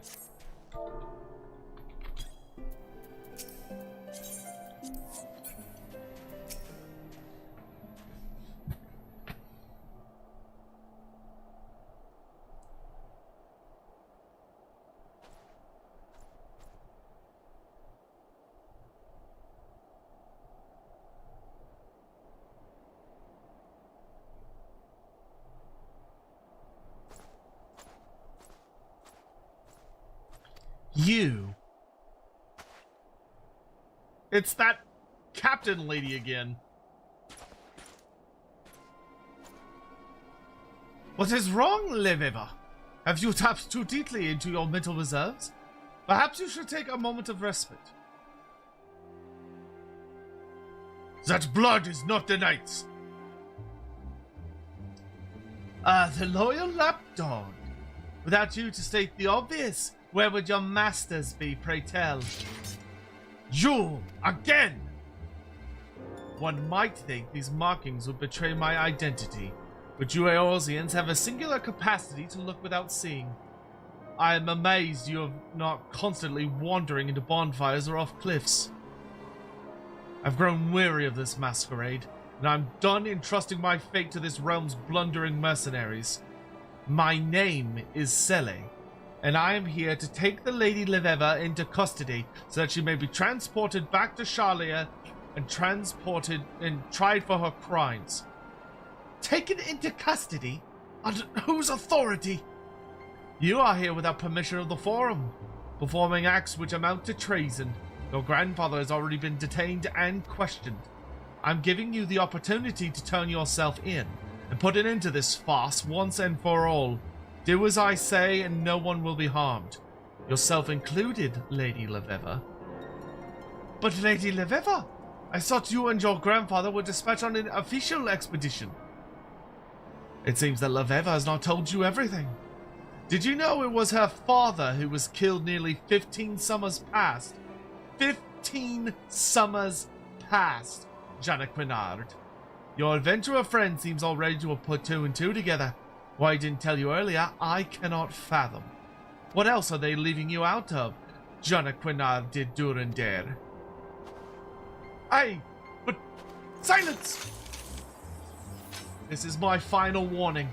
When you see me again, you will either give yourself up or you will die at my blade. Think on that, Leveva.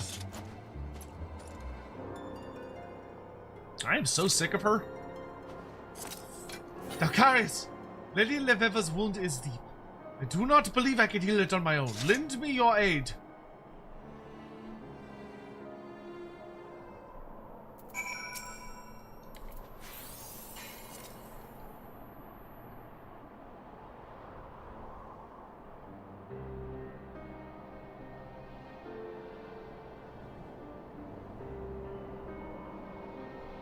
Thank you. Thank you, my friends. As someone who claimed she was hired to bring me back to Charlian, her aim was quite true. Lady Leveva, this Sele claimed that you are not here with the blessing of the Forum. Is this so? Why did you not see fit to mention this? My grandfather knew that the Forum would never allow us to come to Ishgard, and that their contemplation over the matter was merely a tactic to stall and discourage us. The stars had spoken to my grandfather, and he was not about to turn a deaf ear to them. I kept silent because I did not wish to let the petty politicking of men thousands of miles to the north stand in the way of our dream to spread the word of Charlian astrology. And such was my father's dream, until he was killed for it by close-minded peasants. But Rufin never once spoke ill of those he wished to enlighten, even at his end. How do you know my father's name? Your father and I became close friends when I was in Charlian. When the Exodus forced me to return home, he asked if he could accompany me, saying that he wished to try and convince those who once believed in the star's power to look to the skies again. And we did for several moons. My countrymen were deeply skeptical and slow to warm to the idea of heathen magics. Some were even rude, but he never gave up on them, right up until he was... I was there during your father's last moments. I heard a commotion come from his room late one night and went in to check, only to find him bleeding and slumped over his diary, which he was writing when he was attacked. With his last strength, he handed me the diary and asked that I do not blame my people, and that I continue our work. I believe this belongs with you now.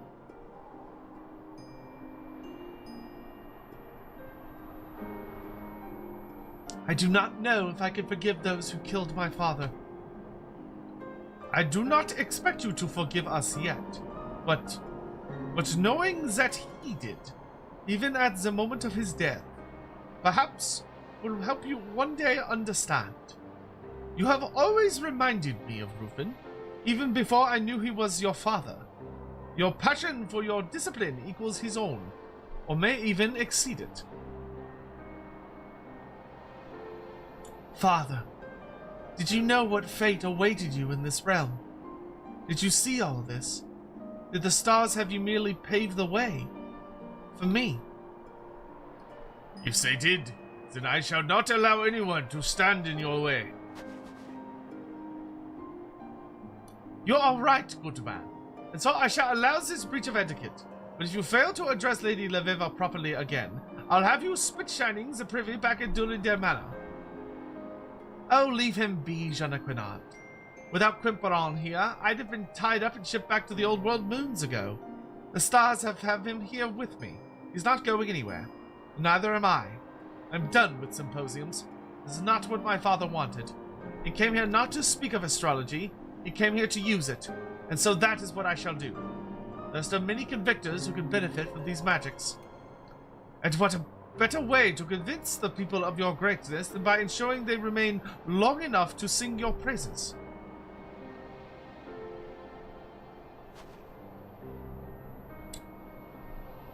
Jeanne, will you tell me of my father? I would be delighted, my lady.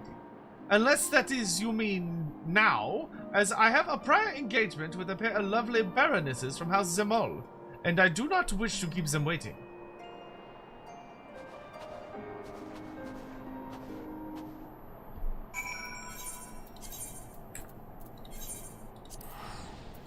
The plot thickens.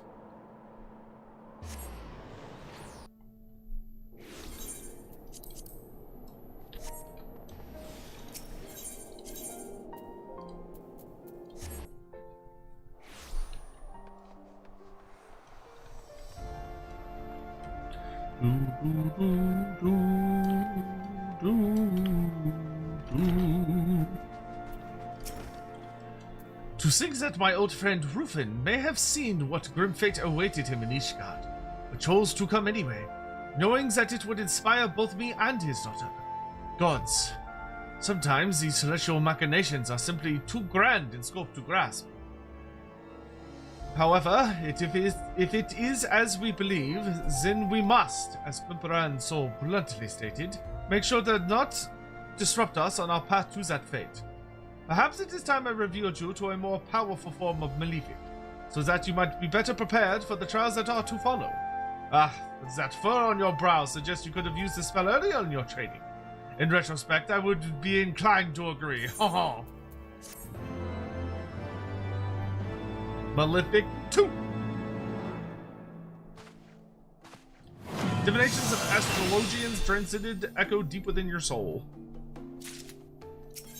More quests. I am happy to report that Lviva is fine and well. It hasn't been attacked by bandits, dastard, curs, Charlian spies, or disgruntled knights once since our last encounter at Zika Victory. After restoring health to all Zika victors so that they might return to getting wounded again, she journeyed northwest into the Dravanian forelands. If that journey was without incident, she should be in Tailfeather now, tending to the chocobo hunters there. Might I suggest that we go and join her, Dalkarius?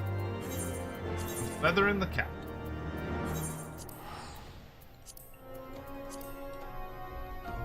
Hi, Living Legend. Hi, Tech. How are y'all doing? Good evening.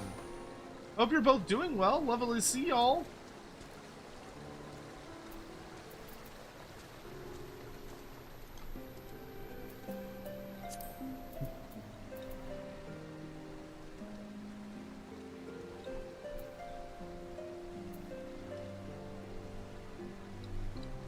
There we go.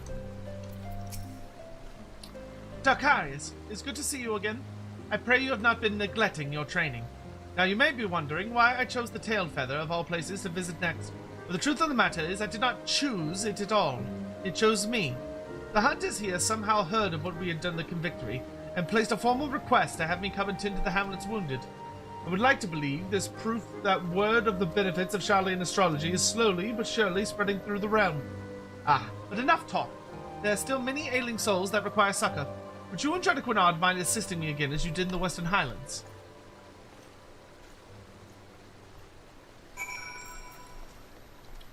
Injured hunter. Gadoo. An odd stealer! Ian Tailfeather! Now I have seen everything!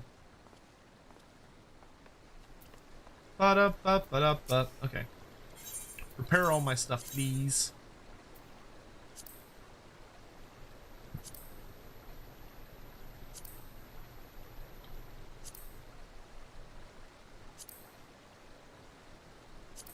There we go. Much better. Make sure. Oh, I do have some slightly better. The Scylla set is better apparently. That's funny. Okay, sure. I'll wear the pink and purple dress. Why not? Pink, purple, and white. I mean, it's more of a robe, but still. I don't know who you are, but you're good in my book.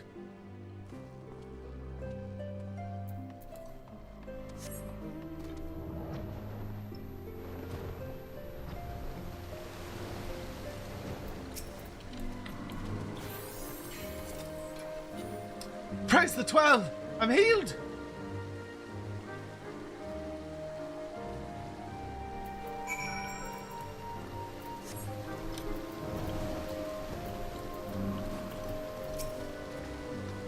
These men and women have chosen a horrendously dangerous profession. A chocobo's talons can rip open flesh to the bone, and a single kick can knock out an otherwise hale hunter out for a Sinite, if he survives it. Many of them seem surprised. Grateful, of course, but surprised that we were here helping them. Does this hamlet not have its own healers? Do the Temple Knights not dispatch the hospitaliers this far from Ishgard? The Holy See only cares for the war with the dragons. It cannot be bothered with a handful of hunters, despite the fact these hunters are its citizens. I was told on my arrival that they manage with makeshift poultices created using herbs gathered from around the hamlet. When the wounds are more severe, they turn to their sole barber who, well, is also the local butcher. I'm sorry. My frustration with the situation coupled with the day's efforts have left me slightly drained. Might I be allowed a few moments of respite? Quiperon, Dalkarius, would you be so kind as to accompany the lady on her stroll? It has been far too long since that Charlian assassin showed her face. and a reading I conducted earlier this morning showed a day rife with conflict and confusion. You got it, John Quinard. Though I have a bad feeling she's gonna attack you because you're alone.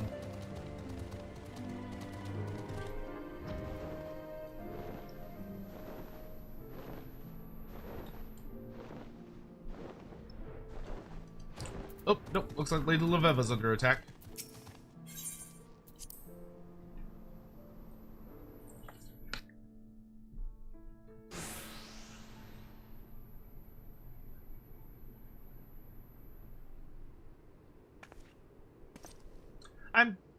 I'm glad you came, Dalcaris. There's something important I must tell you. Since Jean Quinard gave me my father's journal, I've spent my nights poring over his writings, trying to piece together what I could about his life. It appears he was hardworking and just. He trusted all and truly wanted to help people in need. He believed that knowledge should not be hoarded like food, but shared amongst the intellectually starved. He also knew that there were those who would see him stopped. Persons who used their influence to trick and frighten the Forum into believing that knowledge should be kept at one's breast. Persons who saw my father as a threat. His final few entries speak of how he feared for his life, of how one man in particular was working to see him dead. That man's name.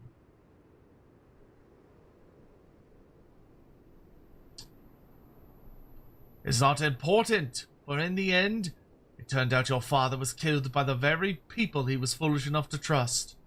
People who, in their slaying of a good man, proved that they were unworthy of the knowledge he so freely offered them. And now here you are, making the same mistakes as he. Continue with this foolishness, and you too will suffer his fate.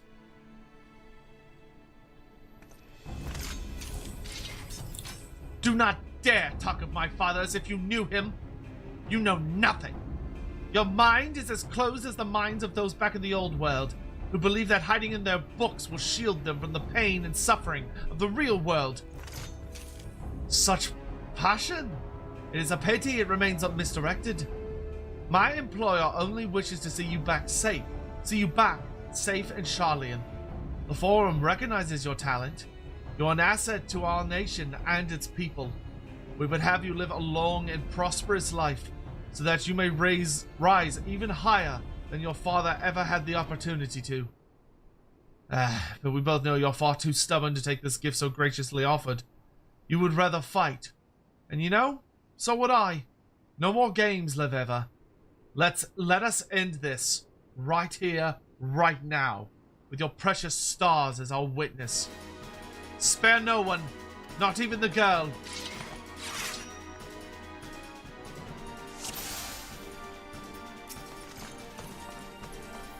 Fate has guided us here, Dalcaris. Now let us guide our fates to victory.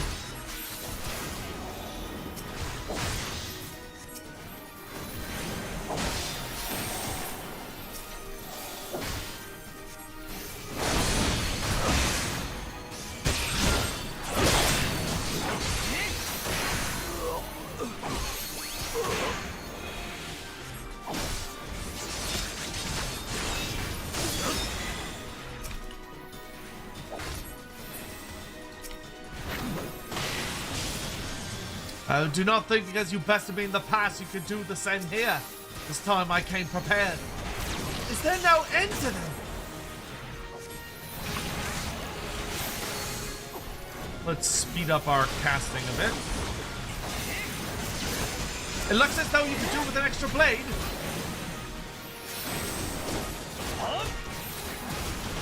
The hunters are pissed. Let's fucking go.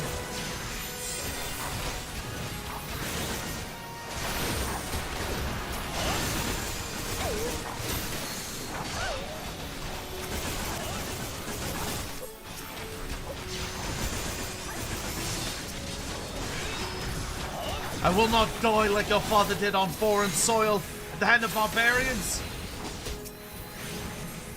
Run Tomola's Ginger Gamble.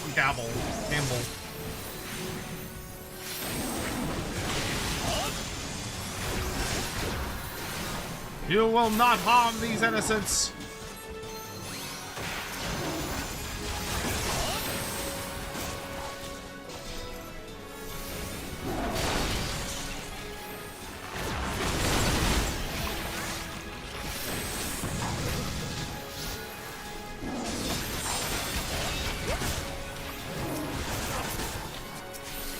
Ooh, kaboom.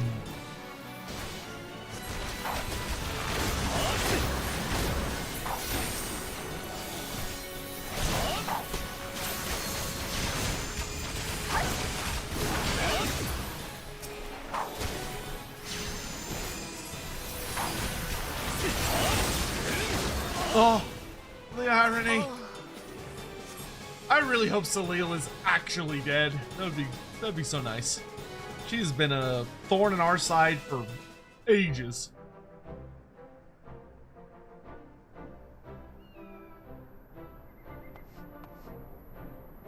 Are you alright?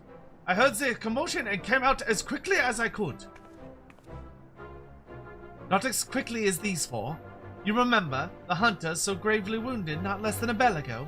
If memory serves me, they could barely lift a finger, let alone rush headlong into a heated battle and help turn the tide.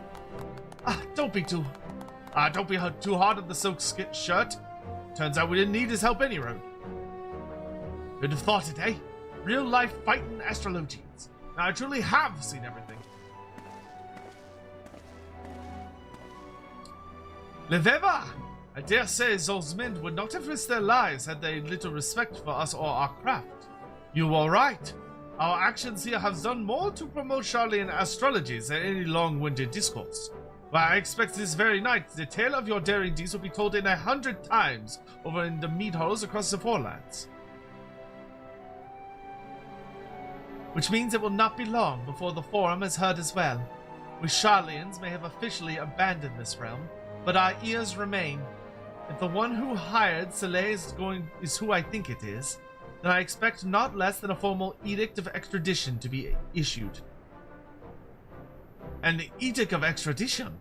Well, Charlayan has no power to force Ishgard to deliver you into their hands. Furthermore, what exactly is it you have done wrong, but allowed others to partake in your great nation's bottomless well of knowledge, as I did more than 15 summers ago when I studied in her halls? Things changed after you left, Jonathan Bernard. Many even believe it was my father's death that tipped the scales in favor of closing Charlian's doors and locking away all our knowledge. If the Forum deems it so, I could be arrested and imprisoned for the theft of national resources, and I see no reason why your Holy See, who has already shown its disdain for our efforts, would stand in its way. So what do we do? Your grandfather, your father, they have given up so much to see you here. We cannot just concede defeat, now that we have finally begun to make headway. I never said we would, Jean. I have no intention of giving up or giving in. Doing so would be to deny the sacrifices made by my father and grandfather. The stars have shown me the path I must take. There is no other, and it begins back at Tailfeather, healing those who aided us. I will see the two of you in Ishgard once I have settled matters here. Quiperon will see I arrive unharmed. Soleil is dead! Oh, Soleil is finally dead! Let's fucking go! Bro, we had to fight her like 8 times! Oh, it's always nice when a very persistent baddie gets put down. That's a good feel right there. That's a good feel. Firefoot, I hope you have a wonderful night. You're probably already gone, but I hope you sleep well, dude. Sleep well, King!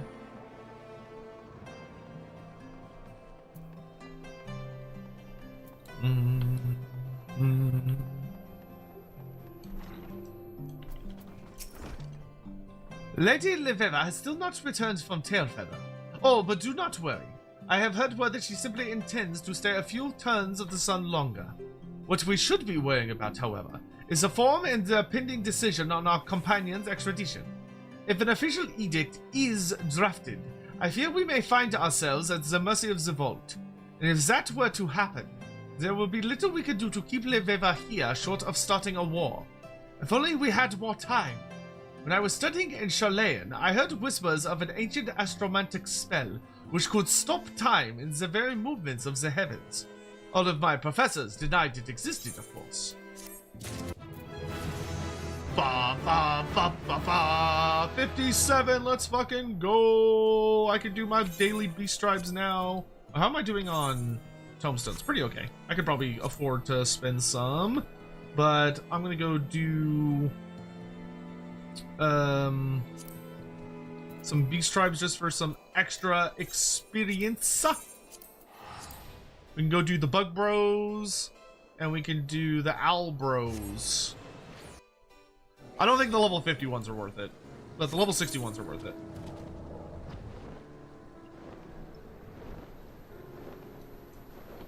You get a decent amount of experience from bug bros and owl bros.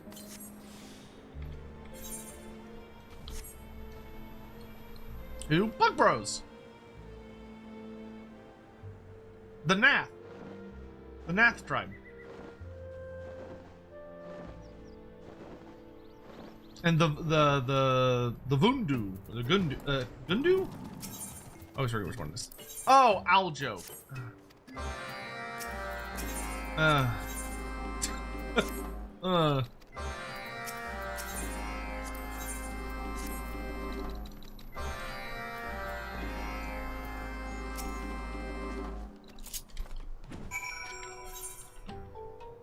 Okay, for plowing ahead, I need the bug. Okay.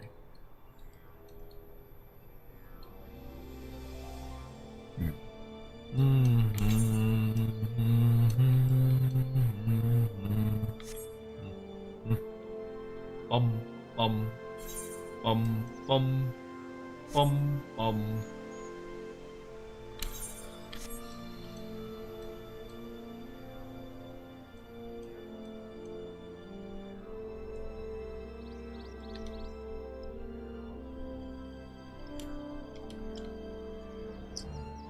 Gas!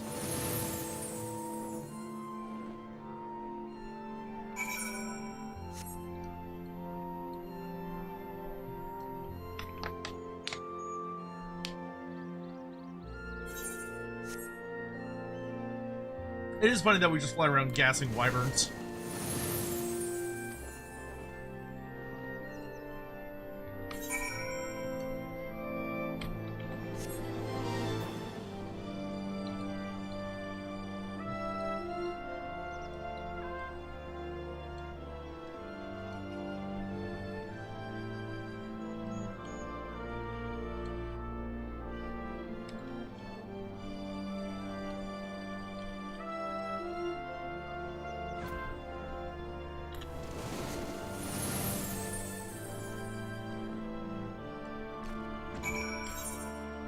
World War I crimes.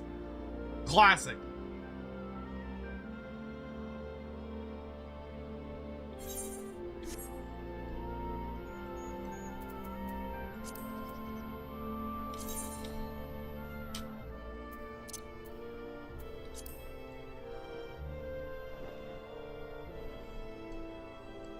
Oh, there's a rank here.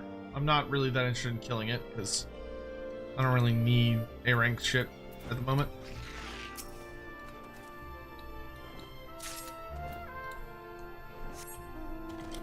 Ba-dum, ba-dum, ba-dum.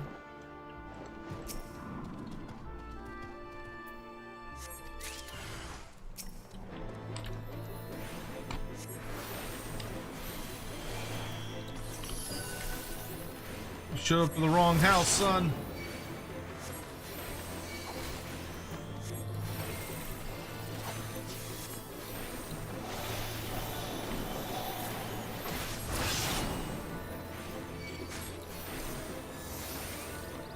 I don't do a lot of damage, but I'll kill you eventually.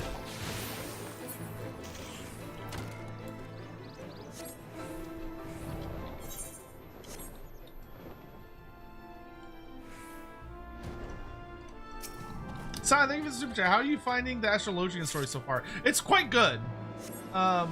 It's very cohesive, which is really, really nice. It's all tied together so far as like a very well-structured story, so that's really nice.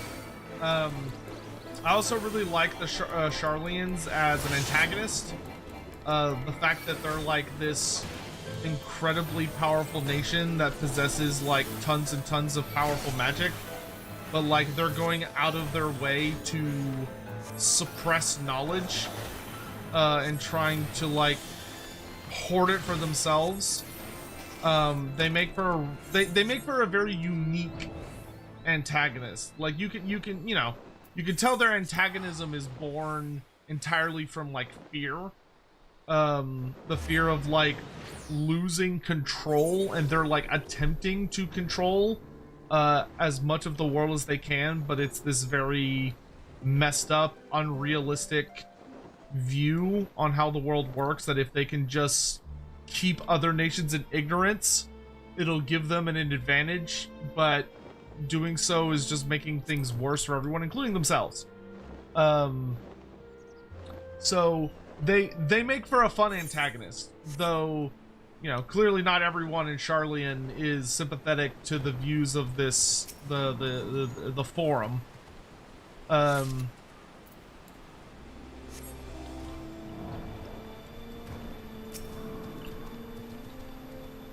But like they very much come off as like the ultimate centrists, like the guys that, because they I think they take a intellectual approach to everything, they view like the wars and the other trials of the world as either beneath them or not their problem. Which is unfortunate, because if they would take a side, they would be able to provide like truly like era defining assistance to the Alliance.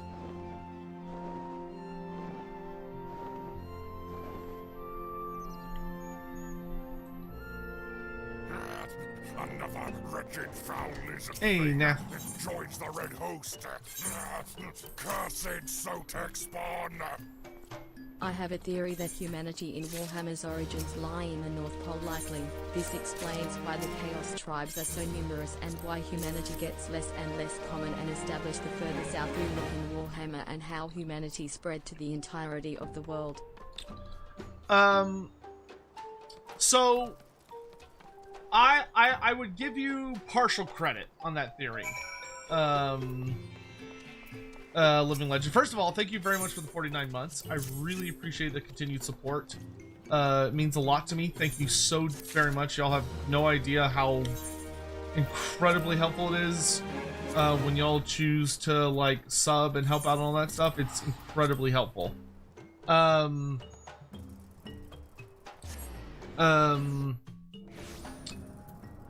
What the old world seems to be communicating to us about humanity is that there's, as of right now, with the information we have at this moment in time, there appears to be 3 distinct origin points for all of humanity.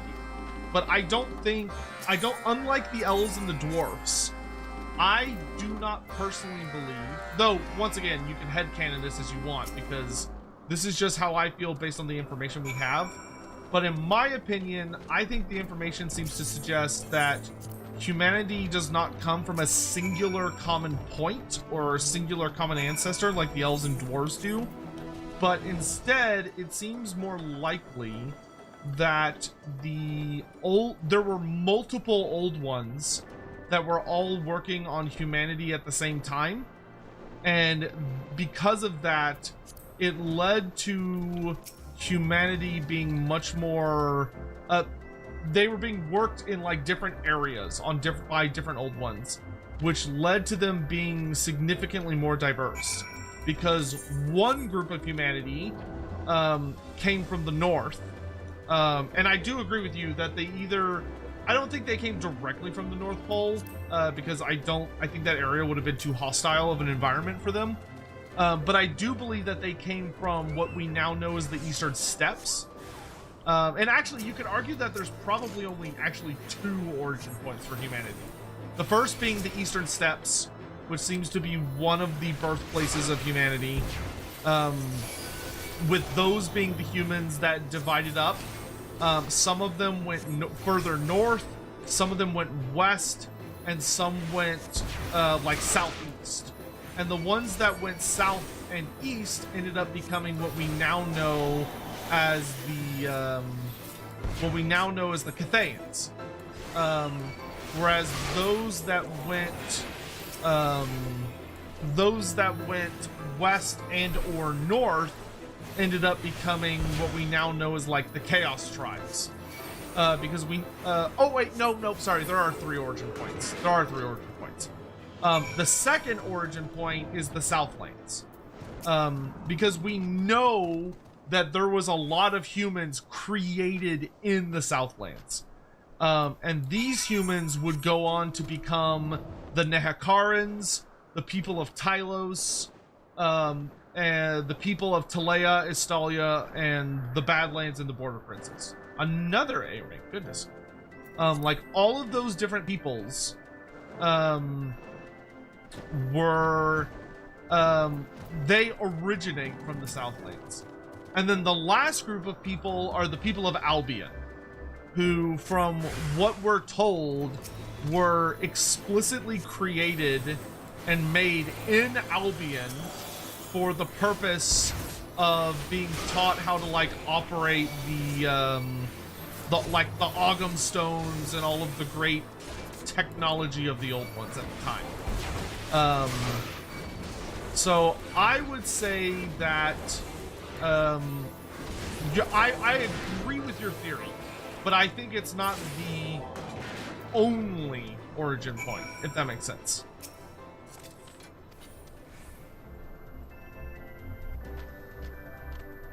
Sean DeWolf, thank you so much for the oh, it's a highlight of my mentions, but thank you for coming by and hanging out.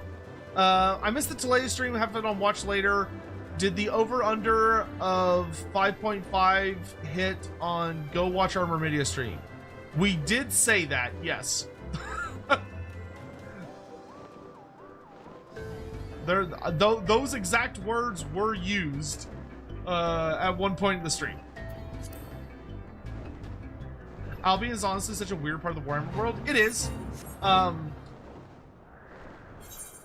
Yeah, it is. Albion's kind of funny because it's sort of one of those places where it probably wouldn't exist if Games Workshop was a company from any other part of the world, but because they are a British company,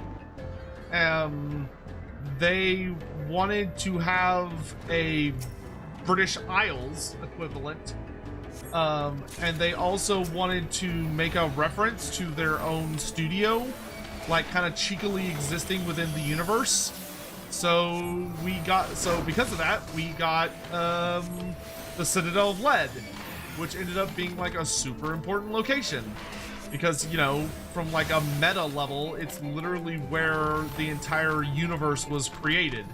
Because Citadel miniatures.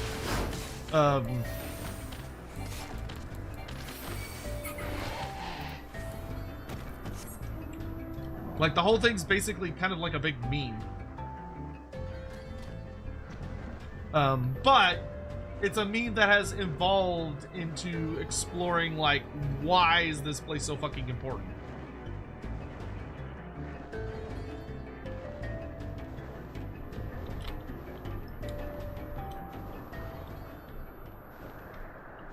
And the somewhat silly answer is because it's, you know, it's a reference to the publisher.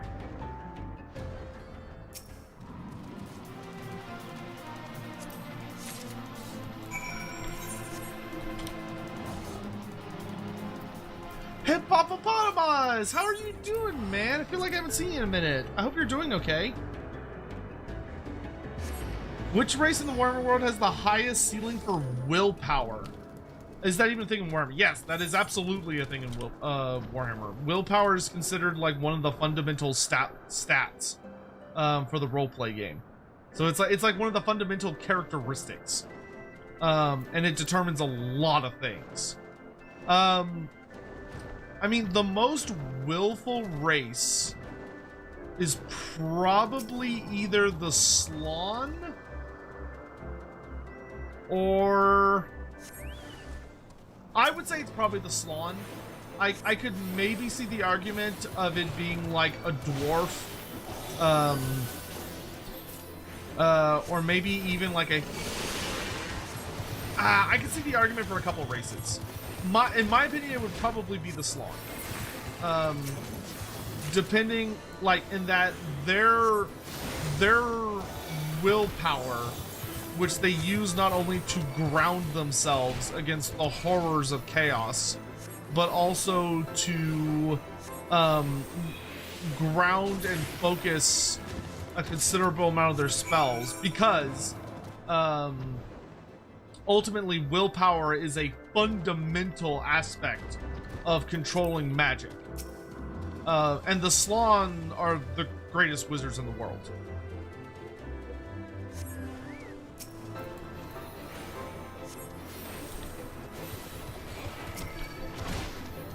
How about you, my go? I'm doing really, really well, dude. I'm having a good time and having a lot of fun with Elden Ring, even though the last time I played yesterday, I may or may not have crashed out a bit about one of the bosses. Or actually, well, one of the bosses, and one, like, it's technically not a boss, but it might as well have been a boss. Oh, I got so salty. Oh, Sadie leveled up. Hell yeah. No, not minion. Companion. Sadie leveled up, let's fucking go! That means you can eat a fresh onion. Hell yeah. And you got 12 skill points. Increase companion strength by 10. Nice. Now I gotta save up for increased attack speed and Choco Blast! That's good though. Alright. I'm just gonna go turn these in. What about willpower versus stubbornness? Dwarfs are the most stubborn. Dwarfs are very, very willful. Like, their fundamental nature is debatably, according to myth, and it might not be that much of a myth, that a core aspect of their very being, their very soul, is made from stone. Like, they are so resistant to change and unyielding. To the point that, you know, when they try and even mess with things that cause severe change, like magic, it can kill them. Because it's so fundamentally against their nature.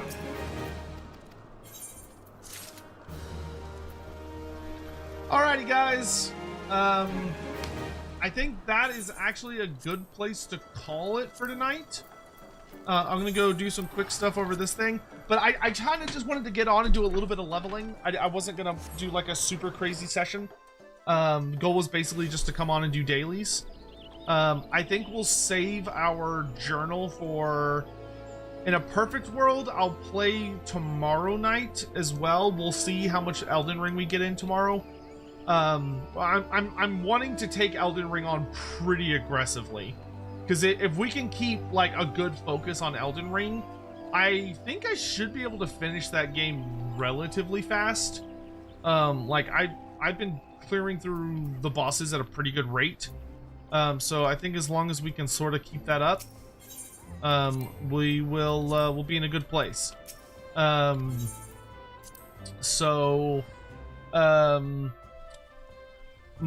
hoping to do some, you know, I'm wanting to stay nice and consistent with Elden Ring, not Elden Ring, Final Fantasy 14. I don't want to end up like, oh, we're gonna take several months off again. Not interested in doing that. Trying to stay pretty focused. Do, you know, keep an eye out on all that. Dead Hive Longpole. Oh, I think I'm using that as a thingamajigger.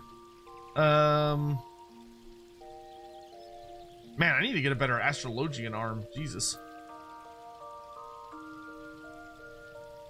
Raptor Skin Targe.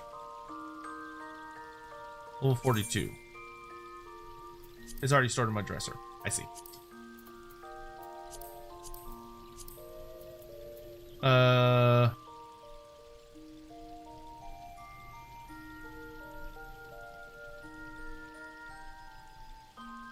I feel like a lot of these are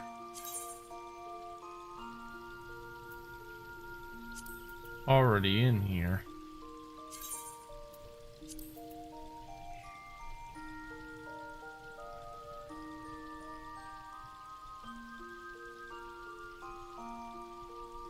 The Philosopher's Hat.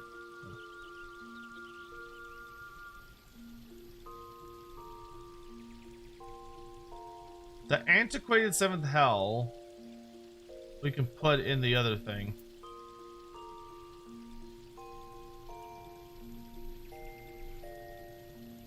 Man, the problem is I don't remember what the fuck I'm wearing.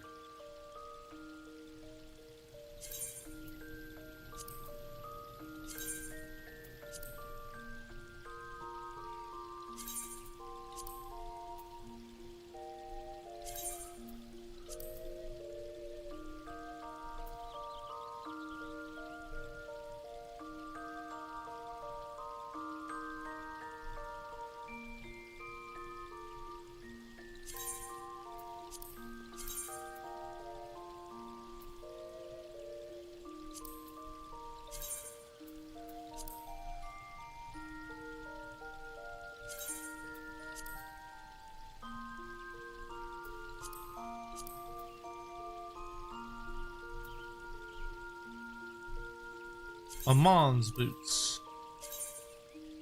Wait. Yeah.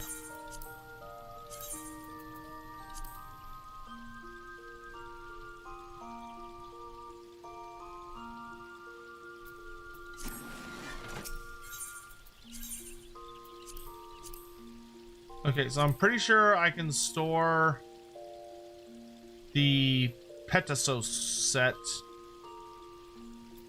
What am I wearing on Black Mage right now?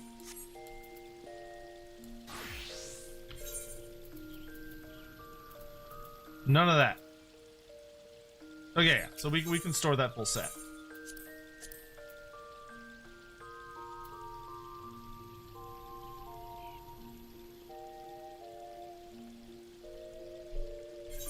What weapon am I wielding? Augmented Skaven Magic Rod. This is antiquated armor. Okay, so that can be put up because that's for. Wait, am I a conjurer? No, I'm a thaumaturge. That one. Yeah. And then the seventh hell set can be put away.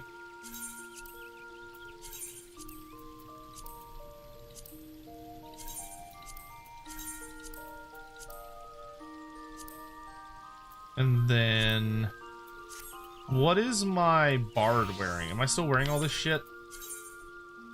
I am, because I hate myself, apparently. Cool. I need to get, like, the full bard set. All things a good time. Okay. Well, I think that's as good a place as any to end for the evening. I don't need to go to what's-their-faces. What the fuck is their names? The Domans. I don't need to go see the Domans. Like, I have stuff I can sell them, but I can't do that until the Tuesday rollover. But I'm not going to destroy material anymore. I'm just going to hang on to it because I can just sell it to them. So anyway, that seems like a good stopping place for the night. I hope you all had a lovely time. I had a lovely time. So we will continue more soon. Thank you all for watching. Tomorrow more Elden Ring, and then hopefully more Final Fantasy as well. And I also need to make a video. I think I'm gonna try and get to like putting out one video a week, like consistently. That's my like current desire. I hate when random people add me on Discord because I'm pretty sure they're just bots, so I always ignore them. All right, I'm gonna go ahead into the outro page. I'm gonna try and find someone to raid. It is a little late, so there might not be anybody on, but we'll try our best. And I hope you all have a lovely night. or morning or evening or afternoon or wherever it may be, wherever you are in the world. Please stay safe, take care of yourselves, and I will see you guys next time. Bye-bye.